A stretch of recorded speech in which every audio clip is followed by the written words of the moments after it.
Ok, pues muy buenas tardes a todos y a todas. Ahora sí que la espera vale la pena, como decimos aquí en consultoría.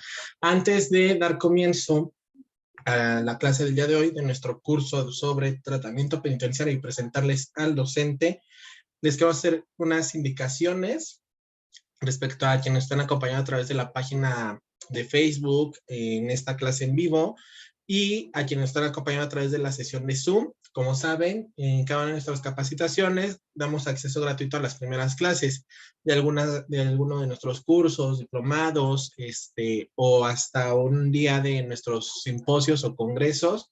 Entonces, si aún quieren inscribirse al curso, aún lo pueden realizar sin ningún problema y tienen un descuento especial si han tomado o siguen la página de Psicología Forense o han tomado alguna otra capacitación o si son alumnos, pues exalumnos de cada uno de nuestros docentes.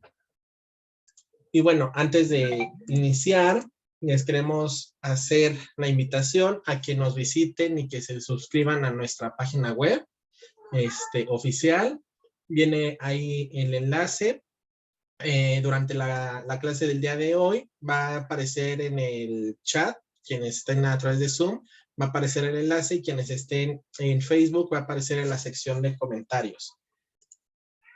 También les queremos comentar sobre nuestro próximo congreso sobre criminologías especializadas el 10, 11 y 12 de diciembre. Grandes ponentes, grandes temas sobre criminología y bueno, el docente de este curso va a dar un tema muy importante, igual sobre tratamiento penitenciario. Chequen las fechas, se les da cada una de las grabaciones del evento y material adicional como libros, artículos y una constancia con valor curricular a nivel nacional e internacional. También, para comentarles que en enero iniciamos el diplomado especializado en evaluación psicológica forense de la violencia sexual y aún se pueden inscribir al diplomado de protocolo de Estambul. Ambos tienen opción a certificación permanente. Esta certificación no se renueva como en otras instituciones. Está avalada ante la Secretaría de Educación Pública y la constancia del diploma lo emite lo que es el Instituto Colimense de Ciencias Forenses y Consultoría en Psicología Forense y Clínica. También me agrada comentarles y darles el anuncio oficial que en febrero iniciamos nuestra segunda generación de nuestro diplomado en psicometría forense, especialización y actualización. Igual tiene opción a certificación permanente, se pueden ir inscribiendo, preguntarnos informes. Toda esta información también se encuentra en nuestra página web que les comentamos al inicio. Y bueno, ya sin más por el momento, les queremos presentar al maestro Najim Aguirre Chagoyán. Él es criminólogo y criminalista por la Academia Internacional de Información de Ciencias Forenses. Él es criminólogo en la Subsecretaría de Sistema Penitenciario. Él es comisionado en el Centro Femenil de Reinserción Social Santa Marta Catitla. Fue jefe del área de 2017 a 2019. Ha impartido diversos cursos para las personas privadas de la libertad, tales como criminalidad femenina, reinserción social desde un enfoque criminológico, afrontamiento de la maternidad en privación de la libertad y filosofía aplicada en la criminología. Ha sido ponente de diversos congresos, entre ellos cabe destacar sobre el que tuvo el Instituto de Ciencias Penales, INACIPE, con el tema de las perspectivas laborales de las criminologías en México. Mesa 5, Sistema Penitenciario, y él es escritor del artículo La Nueva Apuesta, Criminología Empresarial, para la revista Edicta y Compliance Officer. Y también ha sido ponente de diversos simposios y cursos por parte de consultoría. Maestro Najim, muchas gracias. Le cedo el micrófono y la pantalla. Cualquier duda que tengan las pueden ir realizando a través del chat y en la parte de coordinación me acompaña la licenciada Elvia, que es parte de nuestro equipo de becarias. Maestro, muchas gracias. Muchas gracias, Kevin. ¿Cómo están? Buenas tardes a todos y todas. Espero que se encuentren muy bien. Es un gusto saludarlos y saludarlas y, bueno, seguir compartiendo acá con ustedes un poquito de lo que podamos compartir, vamos, ¿no? De ser posible, les pediría que pongamos activa la cámara para poder visualizarnos un poquito, ya que es un poco de repente incómodo, ¿no? no poder visualizarnos. Me gustaría, vamos, para poder hacer una pequeña presentación y conocernos un poquito y saber más o menos hacia dónde vamos enfocando esa parte del tratamiento penitenciario, que evidentemente para el tratamiento penitenciario y una exposición de tratamiento penitenciario tal vez de 8 horas, podría ser pequeño, pero podríamos ampliarlo bastante si podemos ahora sí que reducirlo a saber las expectativas de cada uno y de cada una de ustedes. Entonces, de preferencia, si se puede activar su cámara, les agradecería muchísimo. Y bueno, ya me presentaron, yo sigo trabajando en Santa Marta, Catitla, mi trabajo es la clasificación, vamos a tocarlo, esta parte justamente del tratamiento penitenciario, desde la actividad laboral del criminólogo, y no solamente del criminólogo, sino de todas las áreas que implican un sistema penitenciario. Pero evidentemente para conocer esa parte y para ir desarrollándolo en estas horas, me gustaría conocerlos, me gustaría saber a qué se dedican, qué hacen, más o menos para poder ir enfocando este tema. ¿Quién quiere empezar?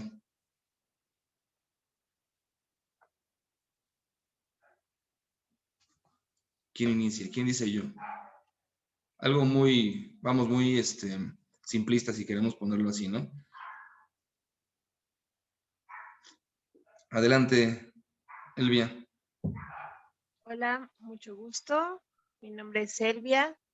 Soy egresada de la carrera en Psicología Criminológica por la Academia Internacional de Formación en Ciencias Forenses, igual que el licenciado Kevin. Ok, Y muy bien. me quiero dedicar a dictaminar por parte privada, aquí en consultoría en un futuro, y seguir obviamente pues estudiar una maestría, pero eso todavía no lo determino. Ok, me parece perfecto, Elia, un gusto. Somos de la misma institución escolar, nada más que a lo mejor yo un poquito más viejo, ¿no? En esa parte de la cuestión de la carrera.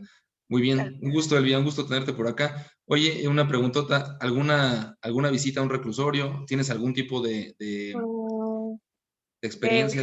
Ajá. En reclusorios,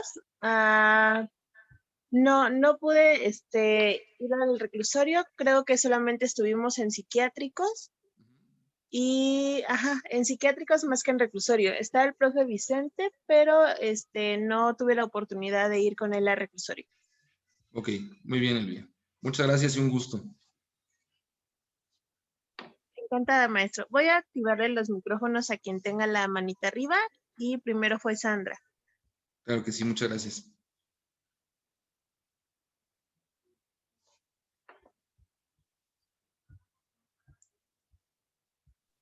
Adelante, Sandra, puedes hablar.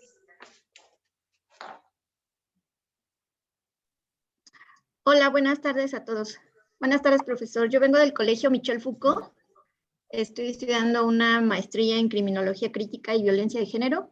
Tenemos algún acercamiento ya con reclusorios. He estado 2 veces en el reclusorio norte. Probablemente ya haya escuchado de nosotros. Estamos trabajando con población de capacidades diferentes, no recuerdo si está bien dicho, y población con marginación psicosocial, me parece. Ok. También estamos teniendo ya un taller allí en Santa Marta, precisamente, con las madres. Se va a trabajar una actividad para Navidad. Estamos abriendo bibliotecas en cada uno de los centros penitenciarios para este tipo de población. Y bueno, pues no trabajo en nada de esto, es más bien como el estudio y la parte yo estaría feliz de poder trabajar todo el tiempo en reclusorio. Me gusta mucho trabajar con esta población, es una población muy noble. Y bueno, pues aprender lo más posible para poder brindar mejores escuchas, mejor servicio a esta población. Claro que sí. Estás con la maestra Claudia Rivera, si no me equivoco. ¿Todavía no te da clase Claudia Rivera? Sí, Claudia Rivera está ahí en el Colegio Michel Foucault. Y bueno, hablando de criminología crítica, vamos a tocar un poquito de esta parte que también me gusta siempre, no solamente dar una parte de la moneda, sino también la parte crítica. El sistema penitenciario tiene bastante parte crítica, no solamente el sistema penitenciario, sino la criminología en sí. y todas las disciplinas que se manejan dentro de un sistema penitenciario tienen la base, una parte crítica. Y claro que la vamos a manejar. Un gusto también, Sandra. Gracias. Bien, ahora vamos con el Seguimos. maestro Andrés. Adelante, maestro. Hola, hola. Muy buenas noches. ¿Sí me escuchan? Claro que sí, maestro, sí lo escuchamos. ¿Cómo le va, mi estimado amigo? Bien, Bueno, gracias. yo soy Andrés García de Ecuador, de Quito. Estoy actualmente cursando mi PhD en investigación psicológica. Tengo una maestría en criminología, delincuencia y victimología en España. También una maestría en perfilación criminal. Soy psicólogo clínico en Ecuador. También tengo un diplomado en adicciones, un diplomado de especialización en psicopatía con uno de los mayores expertos en el mundo, como el doctor Hugo Mariatán, de Argentina. Ujú. Tengo un diplomado en prevención de sustancias psicoactivas basado en evidencia científica por parte de la OEA-CICAD y soy miembro activo de la ISUP, que es la mayor organización internacional que reúne a 55 países especialistas en prevención y tratamiento de las adicciones basado en evidencia científica. Ujú. También tengo un diplomado en criminología clínica y penitenciaria. También autor de algunos artículos y libros. Pero bueno, el motivo de mi participación acá netamente es porque acá en Ecuador Sí. justo ingresé a trabajar, digamos, a una de las mayores universidades, por no decir la más grande, la Universidad Central del Ecuador. Y justo por la necesidad, las circunstancias que están sucediendo en mi país, desde haber enterado de Ujú. tantas situaciones que se dan del fenómeno de la criminalidad, sobre todo, y también situaciones del crimen organizado que se está viendo involucrado también en nuestras cárceles. Y se ha abierto el itinerario en psicología jurídica, sobre todo una asignatura que se llama psicología penitenciaria. Ok. Y yo estoy comandando esta asignatura, planteando algunos sílabos, investigaciones, basado también en expertos como Redondo Illescas, como Garrido, etcétera. Y Ujú. por eso también mi importancia para entender un poco más y más de ti, que tú tienes la expertía, y eso sería mi estimado amigo. Muchas gracias, maestro Andrés. Esperemos contar, bueno, más bien poder proporcionar esa parte de su expectativa, maestro, con todo gusto. Vamos a tratar, yo sé que 8 horas, como hace rato lo comentaba, a lo mejor es tiempo corto para poder dar diferentes perspectivas de la criminología penitenciaria y del tratamiento penitenciario. Voy a tratar de abarcar un poquito de la parte histórica, porque también mi clase generalmente va enfocada a la parte del análisis con respecto a la información que tenemos. Y evidentemente el tratamiento pues ya está plantado, ¿no? No podemos de hecho ni siquiera manipularlo tanto como tal, porque entonces estaríamos yendo en contra, por lo menos aquí en México, incluso de la Ley Nacional de Ejecución Penal, que ya proporciona el tratamiento. ¿Qué vamos a hacer en ese sentido? Tratar de desarrollar una idea desde la base crítica y también, evidentemente, desde la base analítica con respecto a la parte del tratamiento penitenciario. Pero es un gusto, maestro. Bienvenido. Muchísimas gracias, mi estimado Sí, aquí amigo. a la 2 orden. abrazos a la distancia. Igualmente, muchas gracias. Y vamos a tener aquí a la maestra Bianca. Ya puede activar su Sí. micrófono, maestra.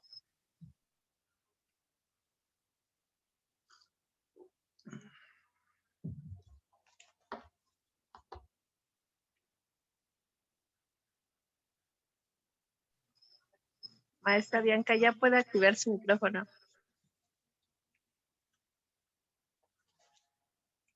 ¿No la deja? A ver, permítame un segundo. ¿Qué tal ahí? Listo, muchas gracias. Bueno, Buenas tardes, profesor. Un gusto estar aquí. La verdad, pues es un tema que me causa mucho fervor porque doy la materia de Derechos Humanos en la Rosario Castellanos. Empecé a formar parte ahí y la verdad es que estaría genial como tener un acercamiento mucho más actualizado de lo que está sucediendo hoy en cárcel. Para compartirlo también con mis estudiantes, ¿no? Claro. Mi nombre es Bianca, también soy profesora por aquí, estoy dando un curso de criminología, por cierto, para psicólogos. Entonces, bueno, es un gusto compartir. Y bueno, tengo una maestría en criminología por el INACIPE. Soy psicóloga como primera formación. Entonces, pues la vida ha dado muchas vueltas y he estado en diferentes lugares, ¿no? Claro. Un acercamiento en cárcel, he sido invitada varias veces a dar pláticas a comunidad LGBTI. Y bueno, me ha ido bastante bien. En algún momento también he ido por situaciones académicas. Y bueno, lo que he visto ahí creo que merece mucho la pena discutirlo por estos medios, ¿no? Entonces le agradezco mucho y un gusto. Al contrario, maestra Bianca, varios puntos claves, ¿no? La criminología, la penitenciaría, la cárcel siempre es un motivo de morbo, un motivo de preguntas y sin respuestas, porque todo está dentro, ¿no? Todo está detrás de esas grandes paredes que vemos que son imponentes a todas las personas que pasamos de frente a una cárcel o que estamos afuera, no a veces con un familiar adentro o que estamos afuera esperando entrar a trabajar inclusive por primera vez y que son imponentes. Preguntas, lluvia de ideas en nuestra cabeza siempre pululan, sin embargo ninguna podemos responder. Es sumamente compleja la parte carcelaria, la parte penitenciaria, en sentido de que, en el primer sentido, ¿por qué? ¿Por qué nos interesa saber qué hay dentro de esas paredes, no? Esa es una de las primeras preguntas. La segunda es qué está pasando dentro de esas paredes. Es algo que también vamos a platicarlo, obviamente con una visión tanto de derechos humanos, que me interesa bastante tocar esa parte de derechos humanos, y también con la cuestión crítica, ¿no? Analítica también. Si realmente es defendible en ese aspecto la cárcel. ¿Y qué es lo que hace que sintamos eso ante una institución así? No así en los hospitales, vamos, los hospitales también es un motivo de morbo, un motivo de preguntarnos qué le está pasando a la persona que está gritando adentro o al que acaba de llegar a la ambulancia, pero generalmente la cárcel es algo imponente. ¿Por qué se hace así? Incluso la estructura, ¿por qué es así? Entonces, eso lo vamos a ir también desenvolviendo poco a poquito, pero un tema bastante interesante. Maestra, muchas gracias, bienvenida. Adelante, ¿quién sigue?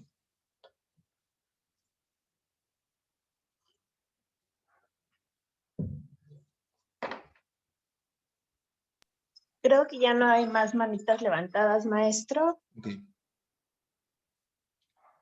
Entonces podemos iniciar.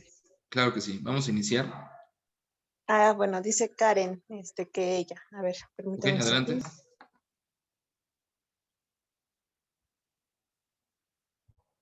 Adelante, adelante.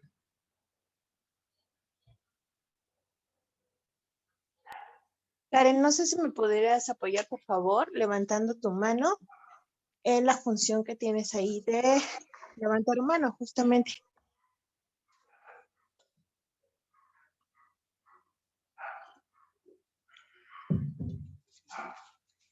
Listo, Karen.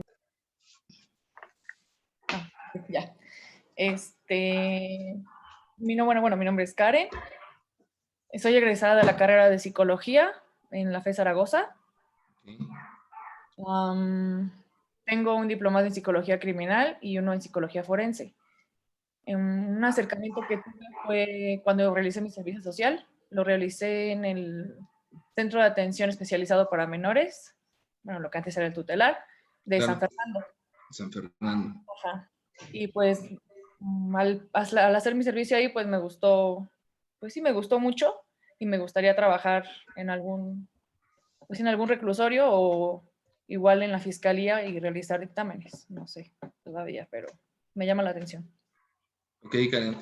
De las poblaciones más complicadas, ¿no? Entre comillas, adolescentes en conflicto con la ley, de lo que casi todos se quejan, ¿no? La parte de que es muy complicado trabajar con adolescentes, claro que lo es, pero vamos a tocar también esa parte de tema con respecto a los adolescentes y en lo que están ahorita, vaya, la parte del conflicto con la ley.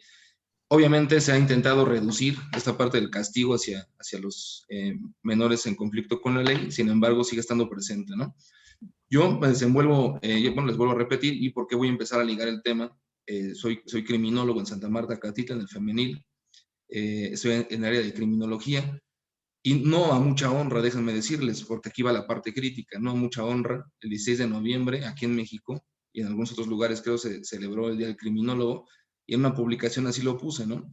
No a mucha honra, porque vaya, en sí la criminología, el criminólogo, la figura del criminólogo, e incluso también del psicólogo, está bastante reducida dentro de una penitenciaría, y ustedes que han tenido el acercamiento a las áreas con respecto al sistema penitenciario se han dado cuenta que el trabajo está bastante reducido, inclusive atado de manos, ¿no? Literalmente.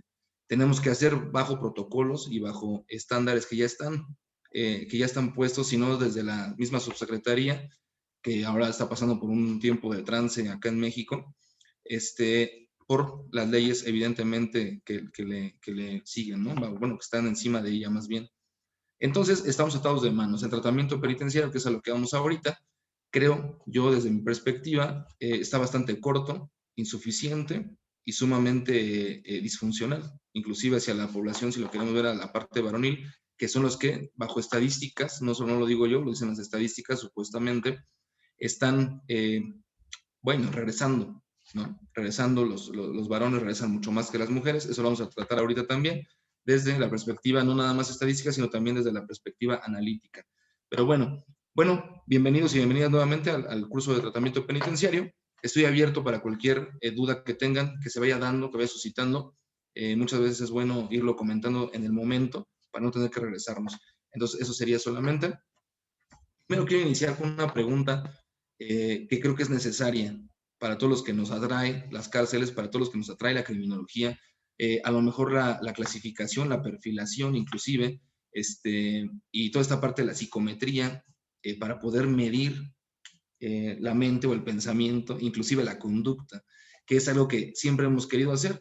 El ser humano, lo mencioné en algún artículo, aquella persona que quiere tentar un poder, sueña con poder predecir las cosas, ¿no? Y tiene que ver con la cuestión de la prevención. La criminología es esto, es este aparato investido de prevención, supuestamente, que en tal caso no ha llegado a ese objetivo, que a pesar de que los objetivos de la criminología es la prevención, nunca lo ha tenido. Esa es la realidad. Si no, pues ya hubiéramos bajado los estándares de delincuencia y hubiéramos eliminado muchas cuestiones de conductas, pero no lo ha hecho.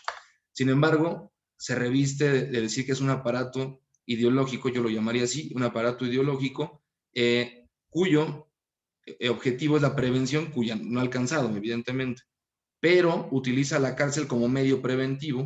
Lo podríamos ver desde la parte teórica y comentarlo desde una prevención general, ¿no? Y después una prevención específica que va hacia personas que ya cometieron un delito, pero si al momento de que ya se cometió un delito, la prevención no se ha dado. Entonces aquí va la pregunta, y es para todos, para todas y todas ustedes. ¿En la sociedad moderna es realmente defendible la cárcel como uno de los principales tipos de castigo y sanción? Esto lo menciona, esto no lo saco yo, no quiero decirles que yo lo inventé, lo menciona en un libro que se llama Juicio a la prisión, de Thomas Mathisen. Si lo han leído en algún momento, es un libro bastante recomendable que con todo gusto se los podría compartir en tipo PDF. Pero esto menciona a Thomas Mathisen. Así inicia Thomas Mathisen al momento de hacer un análisis y abordar la palabra reinserción. ¿Por qué? Sistema penitenciario es igual a reinserción social, o eso se imagina, eso, es algo, una parte ilusoria de la misma política. Reinserción social no tiene nada que ver con la criminología, ni siquiera con la psicología, tiene que ver con la política. Entonces aquí Thomas Mathisen lo menciona. ¿Es realmente defendible la cárcel como uno de los principales tipos de castigo y sanción? Me gustaría escucharlos y escucharlas. ¿Cuál es su respuesta con respecto a ello antes de comenzar esta parte? ¿Realmente es defendible? ¿Realmente la necesitamos en la sociedad actual?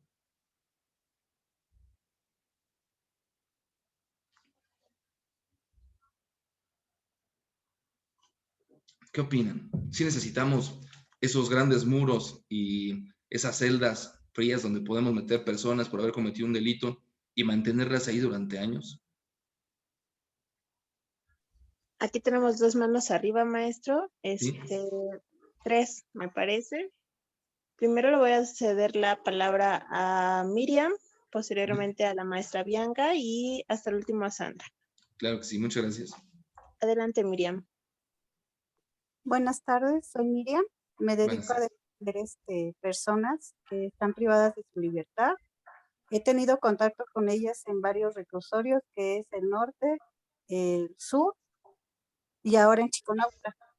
Tu pregunta, la verdad, los centros penitenciarios no tienen ninguna reinserción social porque no les habilitan todas las posibilidades psicológicas primeramente para poder salir adelante. Están en hacinamientos terribles. Hay muchas situaciones adentro que son, y tiene mucha razón las personas cuando dicen en este aspecto que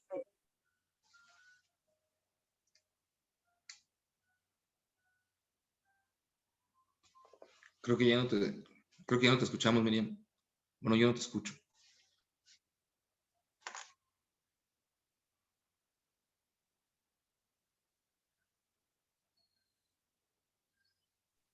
No, ¿verdad? Ya Miriam, no ya sé. nos alcanzamos a escuchar. ¿Me puedes alzar de nuevo la mano, por favor, para que te vuelva a poner el micrófono?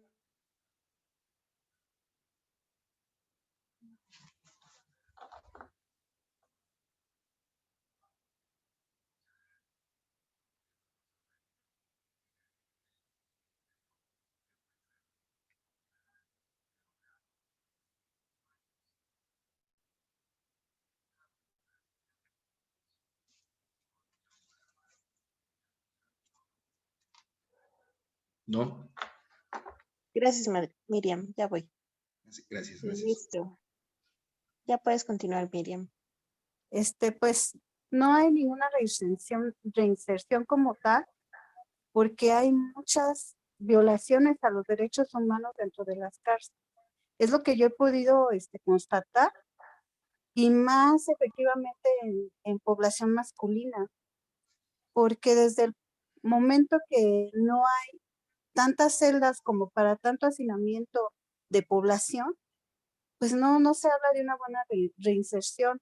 Hablaba usted, maestro, de las áreas que deben de cubrir. Una de ellas es la psicológica, de ver el nivel de criminalidad que tiene cada uno de ellos, pero si están revueltos todos, o sea, no hay ninguna, se puede decir saneamiento para que ellos puedan salir a readaptarse al medio. O sea, no hay ninguna reinserción social como tal. Ok. Es mi opinión. Muchas gracias, Miriam. Dijiste una palabra sumamente interesante y eso es algo que también vamos a abordar aquí. Saneamiento. Saneamiento me suena como a limpieza, depuración, ¿no? Resuena como eso. Y fíjense que es algo sumamente terrible hablar de un saneamiento social, que eso es lo que se hace. Y lo diría, vaya, bastante Jock Jung en la parte de las cárceles. Las cárceles entonces es el lugar de desecho social para el saneamiento social. Entonces trabajamos con desechos. He ahí la pregunta otra vez y vamos a redundar en esta parte.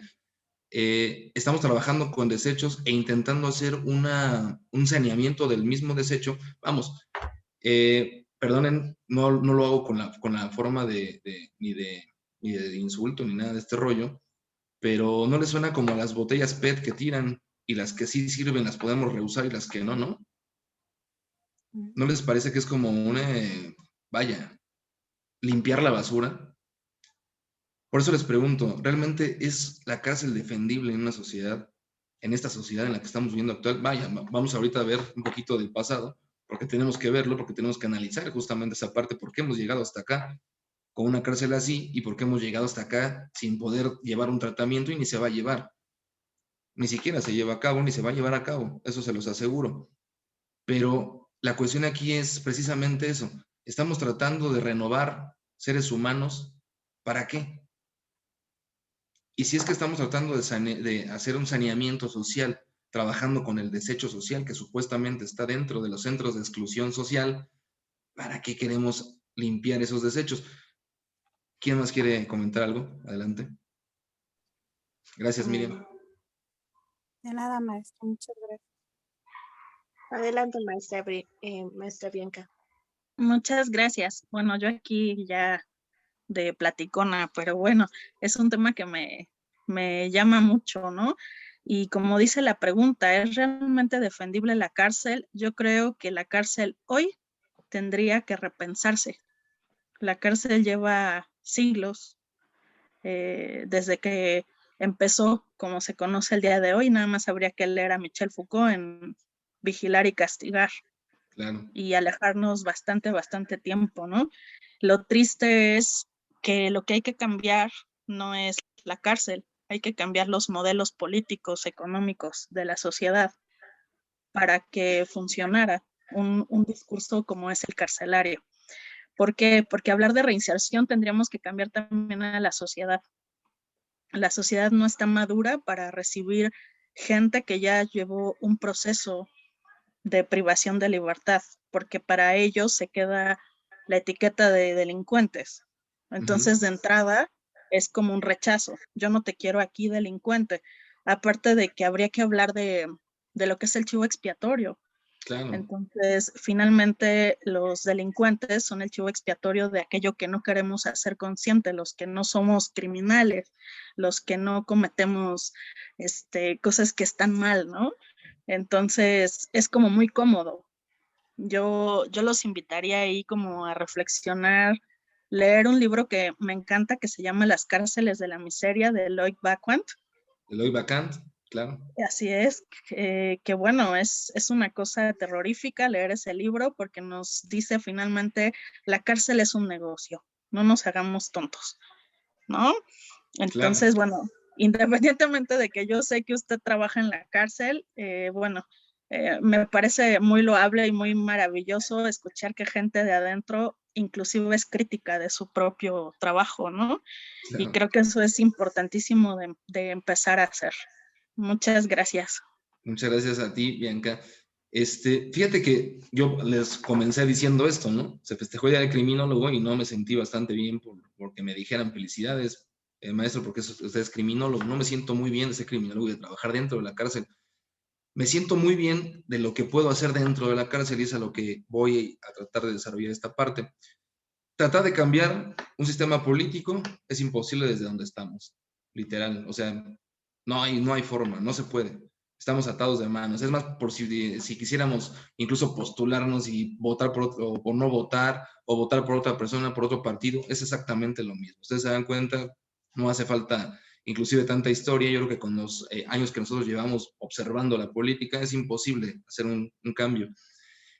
Proponer terriblemente imposible en México y en muchos países en los cuales la política es impasable, vamos.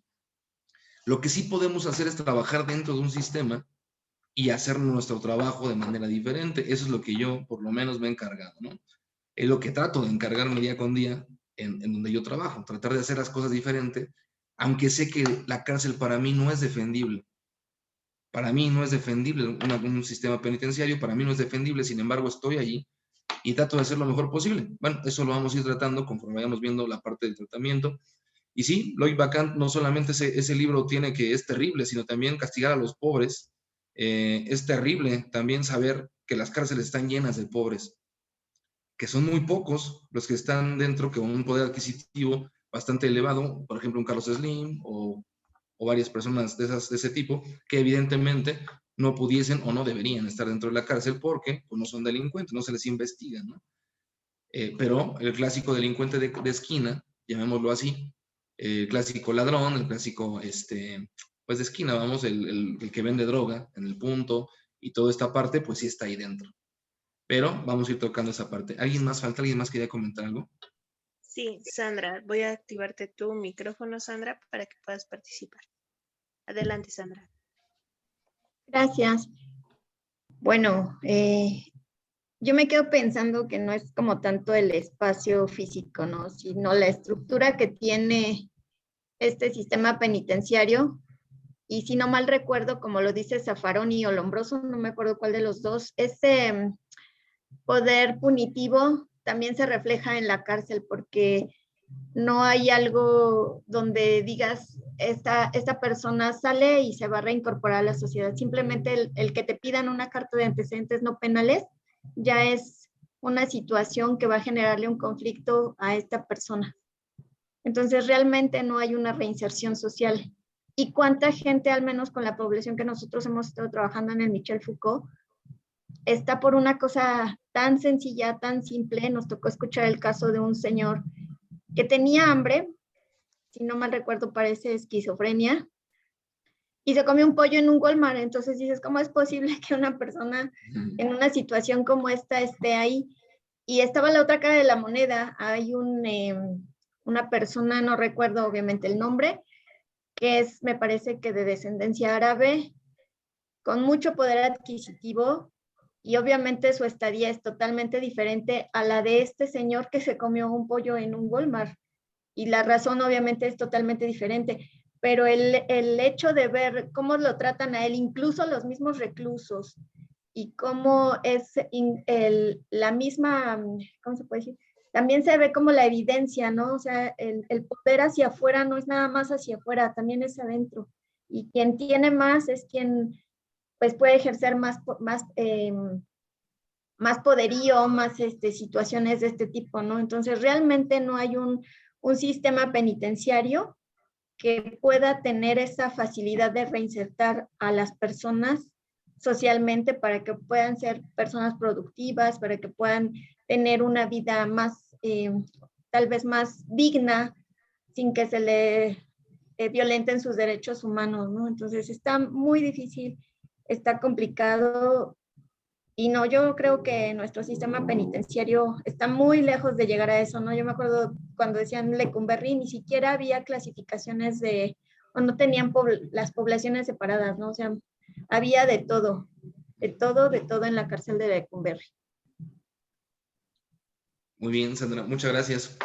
Y vamos precisamente también a esa parte de las clasificaciones, ¿no? Nos dedicamos a clasificar, no desde el ámbito, no solamente psicológico, desde el ámbito criminológico, desde el ámbito psiquiátrico, lo vemos, las escuelas llenan de conocimiento psiquiátrico a los estudiantes, cuando realmente no se necesita esa parte.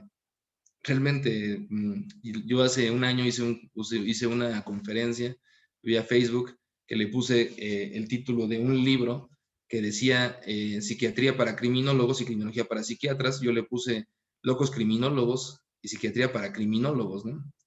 Y discúlpenme que lo diga así, porque nos dejamos llevar por las series televisivas, nos dejamos llevar por cosas que no tienen nada que ver en la realidad, en la vida real. Vemos Dexter y vemos documentales de asesinos en serie y pensamos que ese es nuestro trabajo, clasificarlos y leer el DSM súper sencillo y decir, ya lo encontré, él pertenece a esto. Y no es así, esa no es la vida real. La vida real son las historias de todas estas personas que están dentro de la cárcel. La vida real es lo que se parece incluso a nuestras propias historias. No me dejarán mentir, si algo nos llama de esas personas es que en algo nos parecemos a ellos. Déjenme decirles. Y es que estamos ahí también por algo. Por algo queremos trabajar en los reclusorios y por algo nos interesa muchísimo trabajar en reclusorios. ¿Por qué nos interesa tanto? Porque dentro de ahí sabemos que hay seres humanos iguales a nosotros que sienten y que han vivido cosas también, inclusive parecidas a las nuestras, y que han tenido diferentes oportunidades y que esas diferentes oportunidades tal vez los han apartado de poder salir adelante como tal vez nosotros. Sin embargo, seguimos diciendo que están enfermos, que necesitan un psiquiatra y que necesitan de todo para poder reinsertarse. Reinserción es un término político, desafortunadamente, que la criminología ni siquiera tiene idea qué es reinsertar a una persona desde el ámbito criminológico. Al mismo tiempo lo digo, ni la psicología tiene idea qué es reinsertar a una persona desde el ámbito psicológico, porque la misma psicología lo dice. Para poder cambiar una bombilla, la bombilla quiere primero o necesita querer cambiar primero. Si no quiere cambiar, entonces no cambia. Entonces, ¿cómo podemos cambiar a alguien que inclusive tal vez no quiere cambiar? Entonces no hay reinserción, no podemos obligar a alguien a reinsertarse. Enseñarle a trabajar no es reinsertar, es enseñarlo a producir únicamente. E inclusive tienen ideas de producción súper mejor de la que les podemos enseñar dentro del sistema penitenciario. Créanme que maderería, créanme que repujado, popotillo y esa serie de talleres bastante inútiles en una sociedad donde se necesita más dinero para poder comer, donde no haciendo un cuadro de popotillo y vendiendo lo que te lleva tal vez 2-3 días y vendiéndolo en 300 pesos no te va a alcanzar. Entonces, obviamente te regresan, sí, te reinsertan, pero te reinsertan a lo que te hizo llegar ahí. Hace rato tocábamos a Michel Foucault, hace rato lo comentaba Bianca, Michel Foucault, Vigilar y Castigar. Y esto precisamente, me encanta esta parte de Michel Foucault, hemos dejado de castigar los cuerpos para comenzar a castigar las almas. ¿Cómo inicia la cárcel? Quiero dar un pequeño recorrido, y es tal vez pequeño, a grandes rasgos, de cómo inicia la cárcel. La cárcel no es muy vieja. La cárcel o la prisión, como lo quieran llamar, sistema penitenciario, no es viejo. Antes no era una prisión, antes no era un sistema penitenciario. Esto viene pegado o post-Revolución Francesa, una vez creado el Estado, en el siglo XVIII. Cuando el Estado se crea, posterior a la Revolución Francesa, nace el Estado, es el nacimiento del Estado, el nacimiento de los derechos, el nacimiento de una constitución, que es la base precisamente del Estado. Y una vez naciendo esta parte, es como nace un sistema de castigo diferente, porque antes teníamos, por ejemplo, la muerte como la de Demian, si han leído a Michel Foucault, Demians, ¿no? Fue separado sus miembros torácicos y sus miembros pélvicos por 4 caballos, ¿no? Vaya, lo destazaron, le arrancaron los brazos, le arrancaron las piernas, y este fue un castigo para un delito que había cometido Demians. Antes los castigos eran corporales.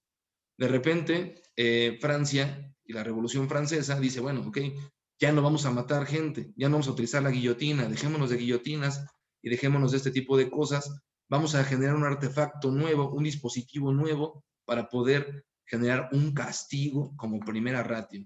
Castigo era lo primero.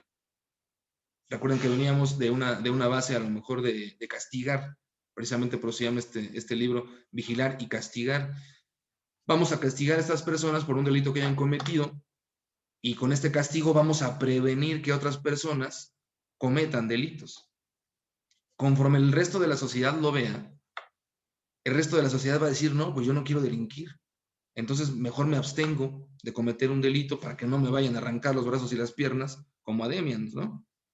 Sin embargo, esto no ha funcionado. La prevención, con respecto a una prevención general, conforme la sociedad vea cómo estamos castigando a alguien y va a dejar de delinquir, no ha funcionado. Desde esos 2 siglos que llevamos con el nacimiento de la prisión.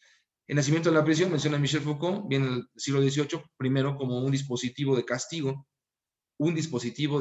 primeramente. ¿Qué era lo que interesaba? Hemos dejado de castigar los cuerpos, ya no vamos a matar porque la vida se ha convertido en la nueva posesión del Estado, vamos. Y un nuevo sistema capitalista, vamos, lo diría Bin-Chul Han, al momento de que se gana la Revolución Francesa, la vida pasa a ser una posesión no tuya, sino del Estado. Por eso regula la salud, por eso regula quién vive y quién muere, y por eso regula a quién se le castiga y a quién no. Ya no pertenece a eso, ¿no? Como saben perfectamente, la Revolución Francesa, quien gana es el grupo, el grupo adquisitivo, ¿no? El grupo de la burguesía, llamado así. La burguesía gana la Revolución Francesa y comienza a hacer esta parte del nacimiento del Estado, crea un artefacto llamado prisión para poder castigar, pero al mismo tiempo enseñar a trabajar chistosamente. Con las primeras cárceles, las primeras prisiones, no tenían un sistema de tratamiento en sí, como era únicamente castigo. Y tenemos diferentes sistemas, por ejemplo, el sistema de Auburn. ¿Alguien recuerda el sistema de Auburn? O el sistema unicelular, en donde el interno, vamos, estaba solo y había un sistema de silencio. Había una cuestión de tener que estar callado todo el tiempo. No era permitido hablar.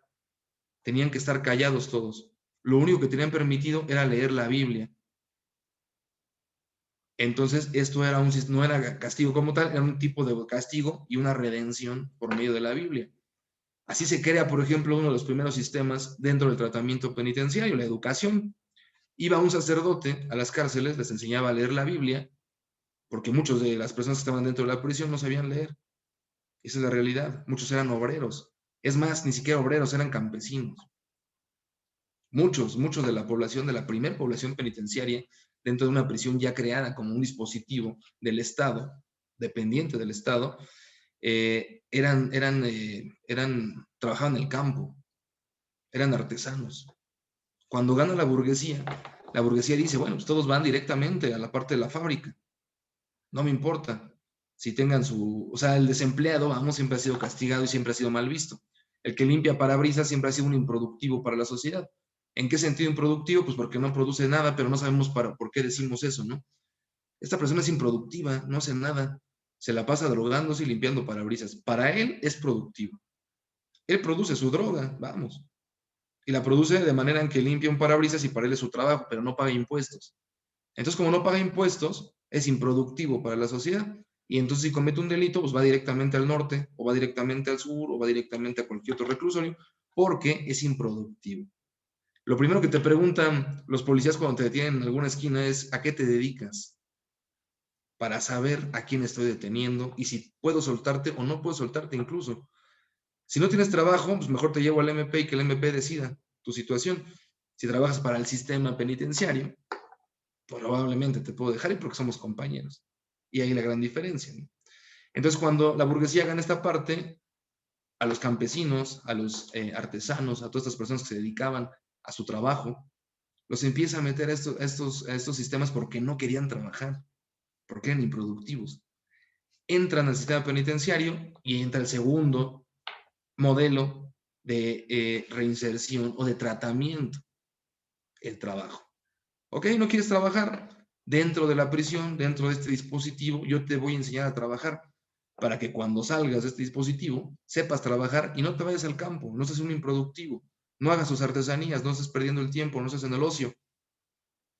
Entonces puedas trabajar para mis fábricas, para las fábricas que son del propio Estado y para las fábricas que son obviamente del grupo burgués. Así es como se inician, fíjense chistosamente las primeras partes del tratamiento penitenciario.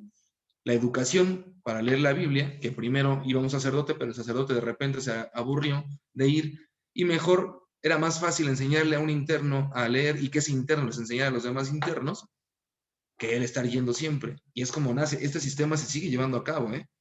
Siguen siendo internos, por ejemplo, con niveles a lo mejor de licenciatura. Para aquellos que terminaron, por ejemplo, la secundaria, les enseñan a los que van en propedéutico y primaria. Los que terminaron bachillerato, les enseñan a los de secundaria. Los que tienen una licenciatura, les enseñan bachillerato, primaria y secundaria. Y el mismo sistema usa a las mismas personas privadas de la libertad para el aprendizaje. Eso se utilizó hace 2 siglos, desde que empezó el sistema penitenciario, ¿no? Chistosamente. Entonces, hemos dejado de castigar los cuerpos, así es como inicia la prisión. Ya no el castigo corporal, pero, he aquí un pero, ¿no? Y que lo va a mencionar precisamente también Michel Foucault. Realmente la cárcel ha dejado de castigar al cuerpo. La privación de la libertad es un castigo al cuerpo. Muchos países, como Estados Unidos incluso, prohíbe la visita íntima. Es un castigo corporal. La ración de comida es un castigo corporal. Inclusive, bañarte con agua fría es un castigo corporal. Entonces no hemos dejado de castigar los cuerpos para castigar las almas. Castigamos el alma. ¿A alguien se le ocurre esta idea de Michel Foucault cuando dice vamos a comenzar a castigar las almas? ¿Qué dispositivos ocupa para castigar las almas? ¿Cómo es que la cárcel puede castigar un alma? ¿A alguien se le ocurre? Ya hablamos de cómo castiga el cuerpo, ración de comida, ración de visita íntima, ración de espacios. ¿A alguien se le ocurre, por ejemplo, cómo castiga el alma? Tenemos a Sandra con la manita levantada. A ver, vamos a activarle tu micrófono, Sandra. Listo, Sandra. Gracias. No sé por qué me quedé pensando cómo es castigar el alma y a lo mejor en esa misma soledad, ¿no? En ese mismo encierro. Igual de la experiencia de ida a reclusorios, encontramos un chico sordomudo. Sí. Y difícilmente podía comunicarse porque pues no había otras personas que pudieran hablar el lenguaje a señas, ¿no? Sí.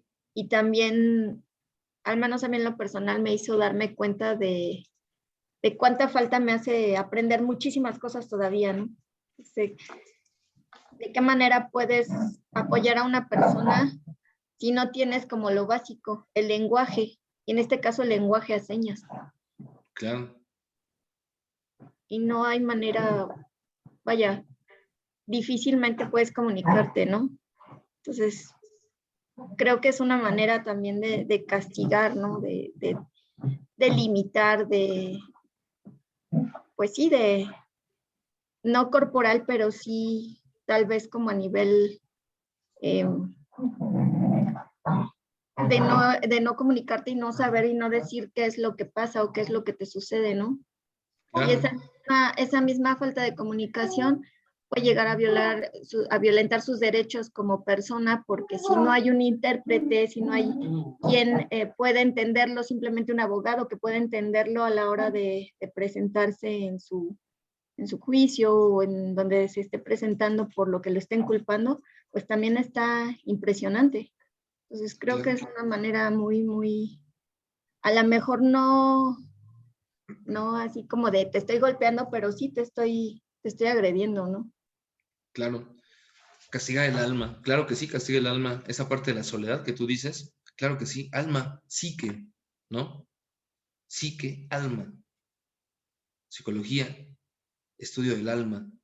Logos, ¿no? Tratado del alma. Psique, alma, castigamos el alma. ¿Cómo castigamos la psique de una persona por medio de la cárcel? ¿Alguien más quiere decir algo? Aquí tenemos varias psicólogas. ¿Perdón? La maestra Bianca nos puso en el chat que es por medio de la despersonalización. Despersonalización. Pero ahí les va otro punto. Aquí tenemos varios y varias psicólogas, ¿no?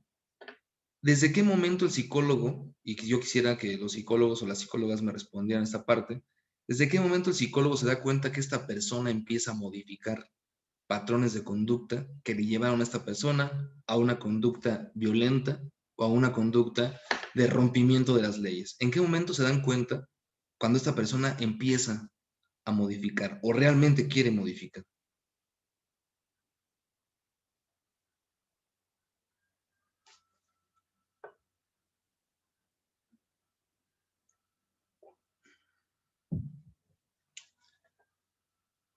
Y no solamente en la cárcel, podemos incluso tocarlo desde la clínica en el exterior, vamos, con personas que no están dentro de prisión.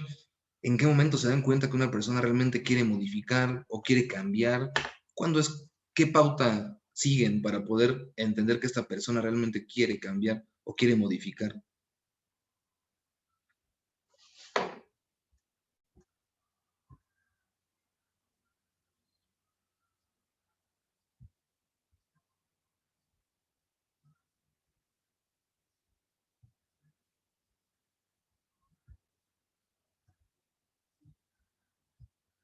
Y es el momento del silencio absoluto.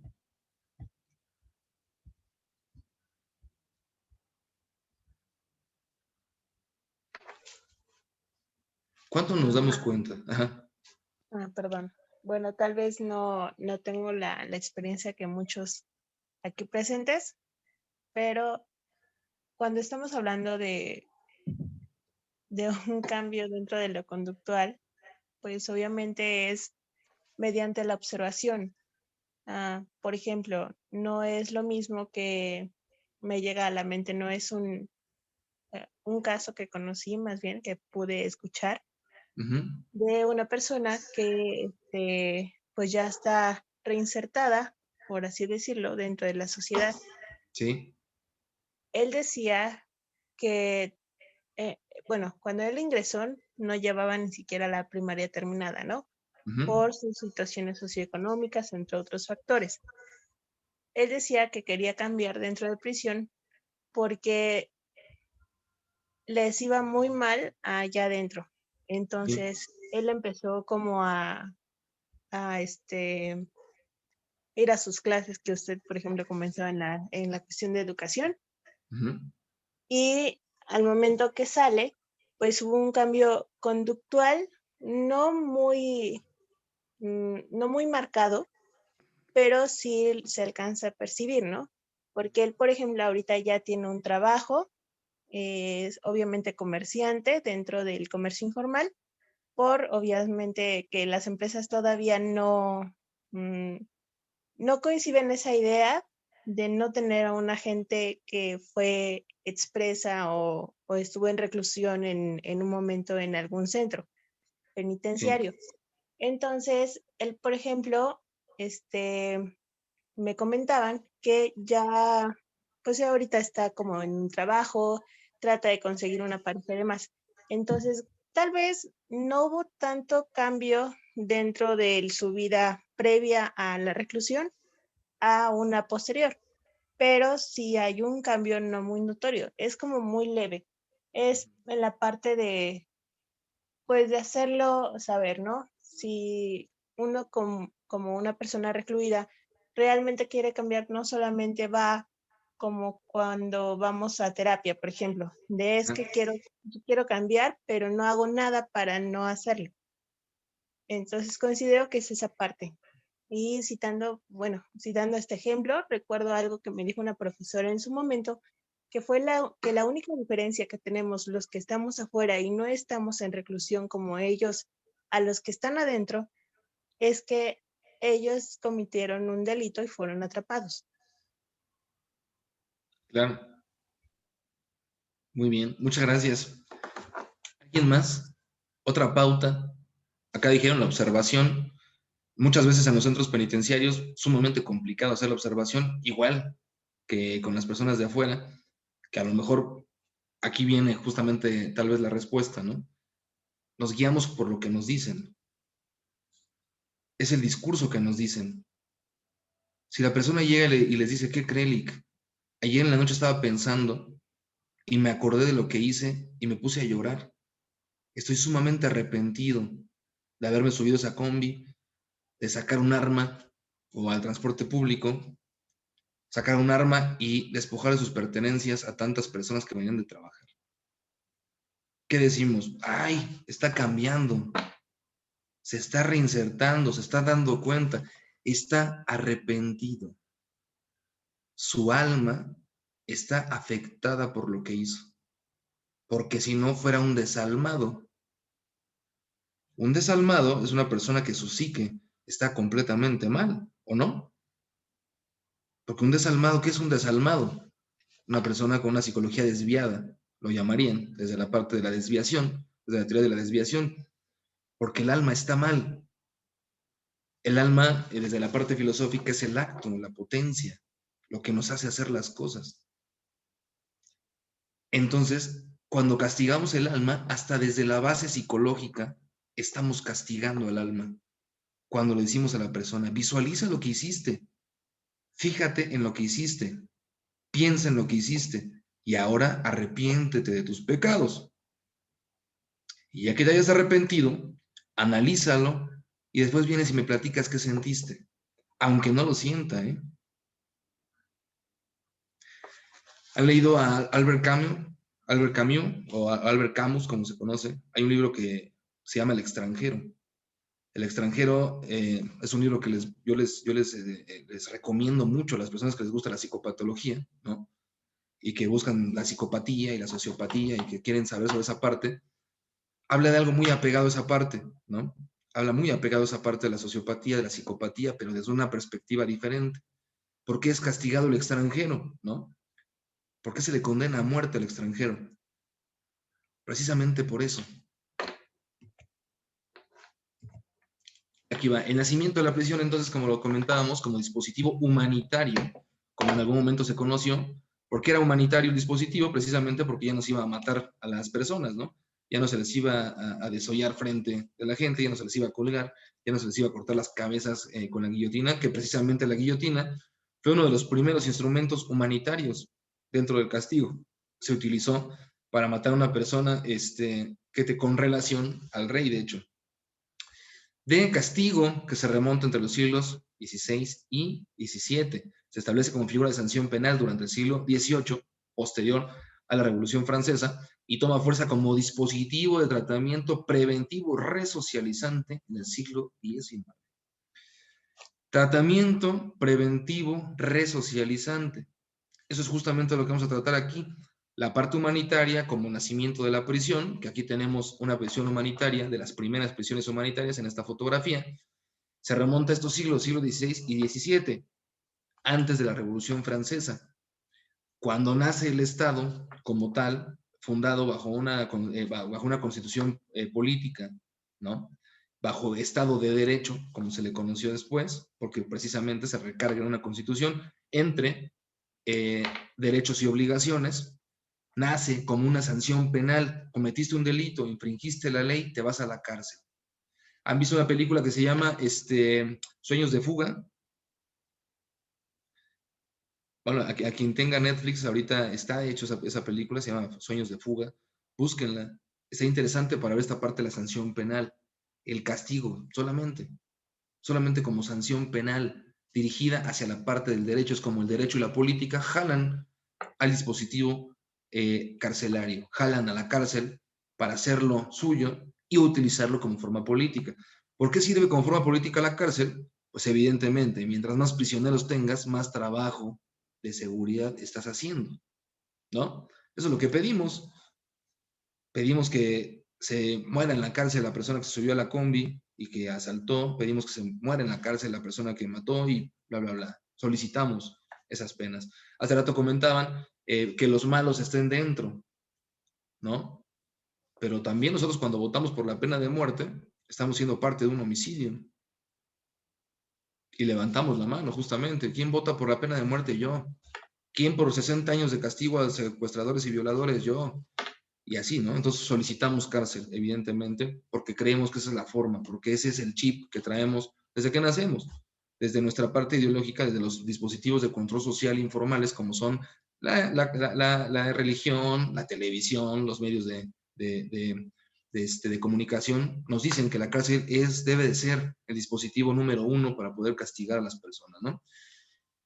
Y en el siglo XVIII toma fuerza como dispositivo de tratamiento preventivo y resocializante. Esto lo adopta la parte política, y la parte política dice, bueno, ok, para que vean que no somos, es más, somos todavía más humanitarios ahora, más que antes. No solamente vamos a meterlos ahí, a ese confinamiento, a esa sobrepoblación, a esos muros, no solamente vamos a hacer eso, sino que vamos a hacer algo con ellos, vamos a tratarlos, porque ahora son objeto de estudio de disciplinas nacientes después de la Revolución Francesa. Porque chistosamente la psicología, la criminología y la criminalística, inclusive el mismo derecho, viene posterior a la Revolución Francesa, aunque digamos la psicología siempre ha existido, no existía la psicología en sí, existía un aparato ideológico, desde la parte filosófica inclusive, pero no como tal al servicio del Estado. Al servicio del Estado viene después de la Revolución Francesa, psicología, trabajo social, criminología, pedagogía, que aquí en la Ciudad de México desapareció pedagogía, y todo lo demás, ¿no? Pero principalmente estas son las que vamos a hablar. Entonces vamos a utilizar a la psicología, la psiquiatría, obviamente, no puede faltar en los reclusorios, porque pues, en los reclusorios hay muchas personas con muchos trastornos, bastante peligrosas, que hay que medicarlas, que hay que dormirlas. Que hablando de psiquiatría, pues la psiquiatría, si alguien sepa o alguien sabe qué cura, ahí me avisa. Yo que sepa no cura absolutamente nada, solamente trata, y eso a medias tintas, algún tipo de malestar, ¿no? Pero no cura. Es una situación sumamente interesante, la cuestión médica, psiquiátrica, y de la manita con la cuestión farmacológica, con las farmacéuticas gigantes, ¿no? Pero bueno, tratamiento preventivo. Voy a tratar a estos internos, voy a tratar a estas figuras de riesgo, ¿no? Como lo diría en un libro que se llama Internados, Goffman, ¿no? No sé si lo han leído a Goffman, tiene un libro que se llama Internados y habla precisamente de los psiquiátricos, de las cárceles e inclusive de las escuelas. Erving Goffman, un sociólogo bastante interesante, que hace un estudio precisamente dentro de los hospitales, dentro de las cárceles, y de ahí saca esta parte. Estos sujetos de riesgo hay que tratarlos médicamente y tratarlos desde diferentes enfoques, desde el enfoque psicológico, desde el enfoque psiquiátrico, desde el enfoque físico, ¿no? Y así lo vamos a resocializar. ¿Por qué? Porque dice la psicología, apoyada inclusive desde la parte criminológica, que hubo un problema en estas personas al momento de socializar. En su niñez tuvieron tantos trastornos o tuvieron tantos traumas, que quedaron mal.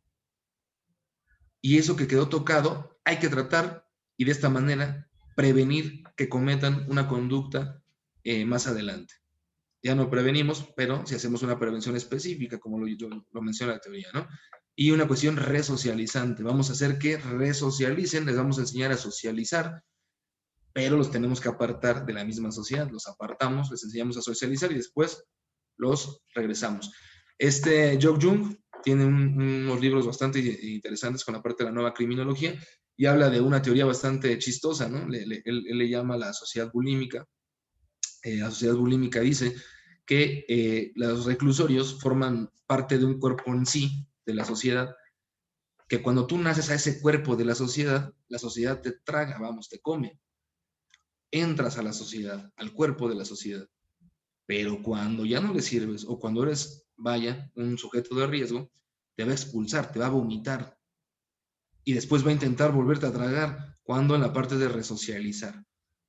Pero es un círculo de nunca acabar. Vamos, es una teoría de Jung y la nueva criminología inglesa. Es hora de que las togas negras pasen o dejen paso a las batas blancas. ¿A qué se refiere esta parte? Dejemos a los verdugos en paz y utilicemos ahora a la cuestión médica para tratar a las personas privadas de la libertad, a los prisioneros. Ahora ya no, lo mismo que mencionaba Michel Foucault, el malestar social ha sido sustituido por la enfermedad social, lo que hablábamos de la sanitización, ¿no? Lo que hablábamos de sanitizar o de limpiar, una limpieza social, que la policía, en donde la policía es el detergente social. La policía es el detergente que va a limpiar esa enfermedad social, llámese Tepito, llámese La Bondojo, llámese lo que sea, Naucalpan y Nesa y toda esa parte donde supuestamente hay criminalidad, pero que ya no está solamente ahí, que sabemos que en Interlomas, por ejemplo, se guardaban altos narcotraficantes, ¿no? Que sabemos que en Polanco fueron detenidas 2 mujeres que mataron a los libaneses en la Plaza Arts, y que ya no solamente están en Nezahualcóyotl, y que no solamente están en los lugares donde se pensaba que estaban, ya están en todos lados, pero la policía va a ser este detergente social para limpiar esta enfermedad social, donde la concepción sanitaria de la penología tiene la palabra. ¿Alguien sabe qué es penología? ¿A qué se refiere penología?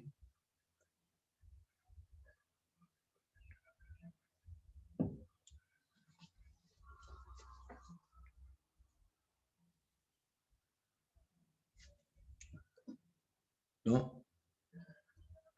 Se nos ha olvidado un poquito de repente esa palabra, ya no se ha mencionado mucho, creo que la siguen dando como clase en las universidades, es el estudio de las penas, ¿no? Pero ¿de qué se encarga la penología? Este estudio de las penas, de ver las sanciones, incluso, tal vez incluso el derecho restaurativo, inclusive, o la forma de restituir, vaya, el daño. ¿Alguien sabe a qué se dedica la penología?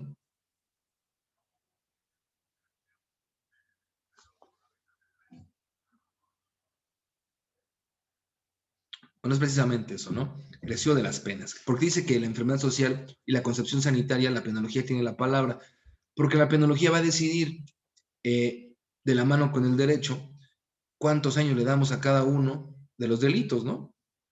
Bueno, el robo no es tan malo si robas sin arma. Entonces, ¿qué te parece si damos 6 meses a 4 años, ¿no? Que alcance a pagar una fianza y que se pueda ir, o que restaure el delito, o inclusive, como lo es actualmente en México, si comete el delito sin violencia, se puede ir, le damos chance que se vaya. Si lo vuelve a cometer, ahora sí lo guardamos un rato, para que ya no lo haga.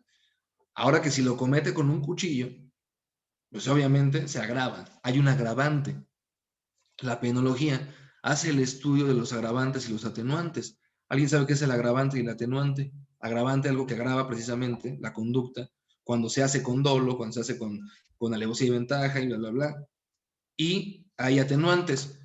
Por ejemplo, una de las atenuantes más conocidas es la legítima defensa. Puede atenuar un homicidio. Entonces, si atenúa un homicidio, es porque entonces esta persona, evidentemente, al momento de defenderse de manera legítima y cumpliendo ciertos criterios, entonces puede salir de prisión. Sí me explico en esta parte por qué se refiere Luis Seguí, que es un libro bastante interesante, que también se los voy a compartir, se llama Psicoanálisis y Criminología. Es una perspectiva completamente diferente. No crean que vamos a ver a Freud ahí. Sí, vamos a ver mucho a Freud, pero también tiene la base crítica, ¿no? Esto es lo importante aquí, es lo que subrayo, lo que pongo con colores, togas negras, adiós al verdugo, pero vienen las batas blancas, viene el médico, el nuevo verdugo. Y no solamente se refiere al médico, sino viene el psicólogo con su bata blanca también, e intentar modificar algo. Que muchas veces, lamento decirlo, que muchas veces no tenemos ni idea qué queremos modificar de la otra persona, pero hacemos lo que creemos que tenemos que hacer. Ah, si piensa así, entonces no. Nos vamos a la parte de la pareja, por ejemplo, ¿no? De repente si vemos que tiene una dependencia, una codependencia con la pareja, que llamamos codependencia, creemos que está mal. ¿Y quién sabe? ¿Realmente sabemos si está mal la codependencia? ¿Quién sabe? Hay varias teorías, por ejemplo, del etiquetamiento, labeling approach, ¿no? Que dicen que si le dices a una persona que es codependiente, va a tener que cumplir con el papel de codependiente. Que si le dices a una persona que es criminal, va a tener que cumplir, o lo estamos obligando desde la presión social, a que cumpla con esa parte del papel, ¿no? Entonces, quién sabe, habría que hacer un estudio o un análisis mucho más grande, inclusive desde la parte de la concepción del mismo concepto, vamos. Donde la concepción sanitaria de la penología tiene la palabra. Entonces, nos apoyamos los criminólogos, los psicólogos y trabajadores sociales, todos los que trabajan o trabajamos dentro de un sistema penitenciario, estamos completamente dependientes de la penología, del derecho y de la política.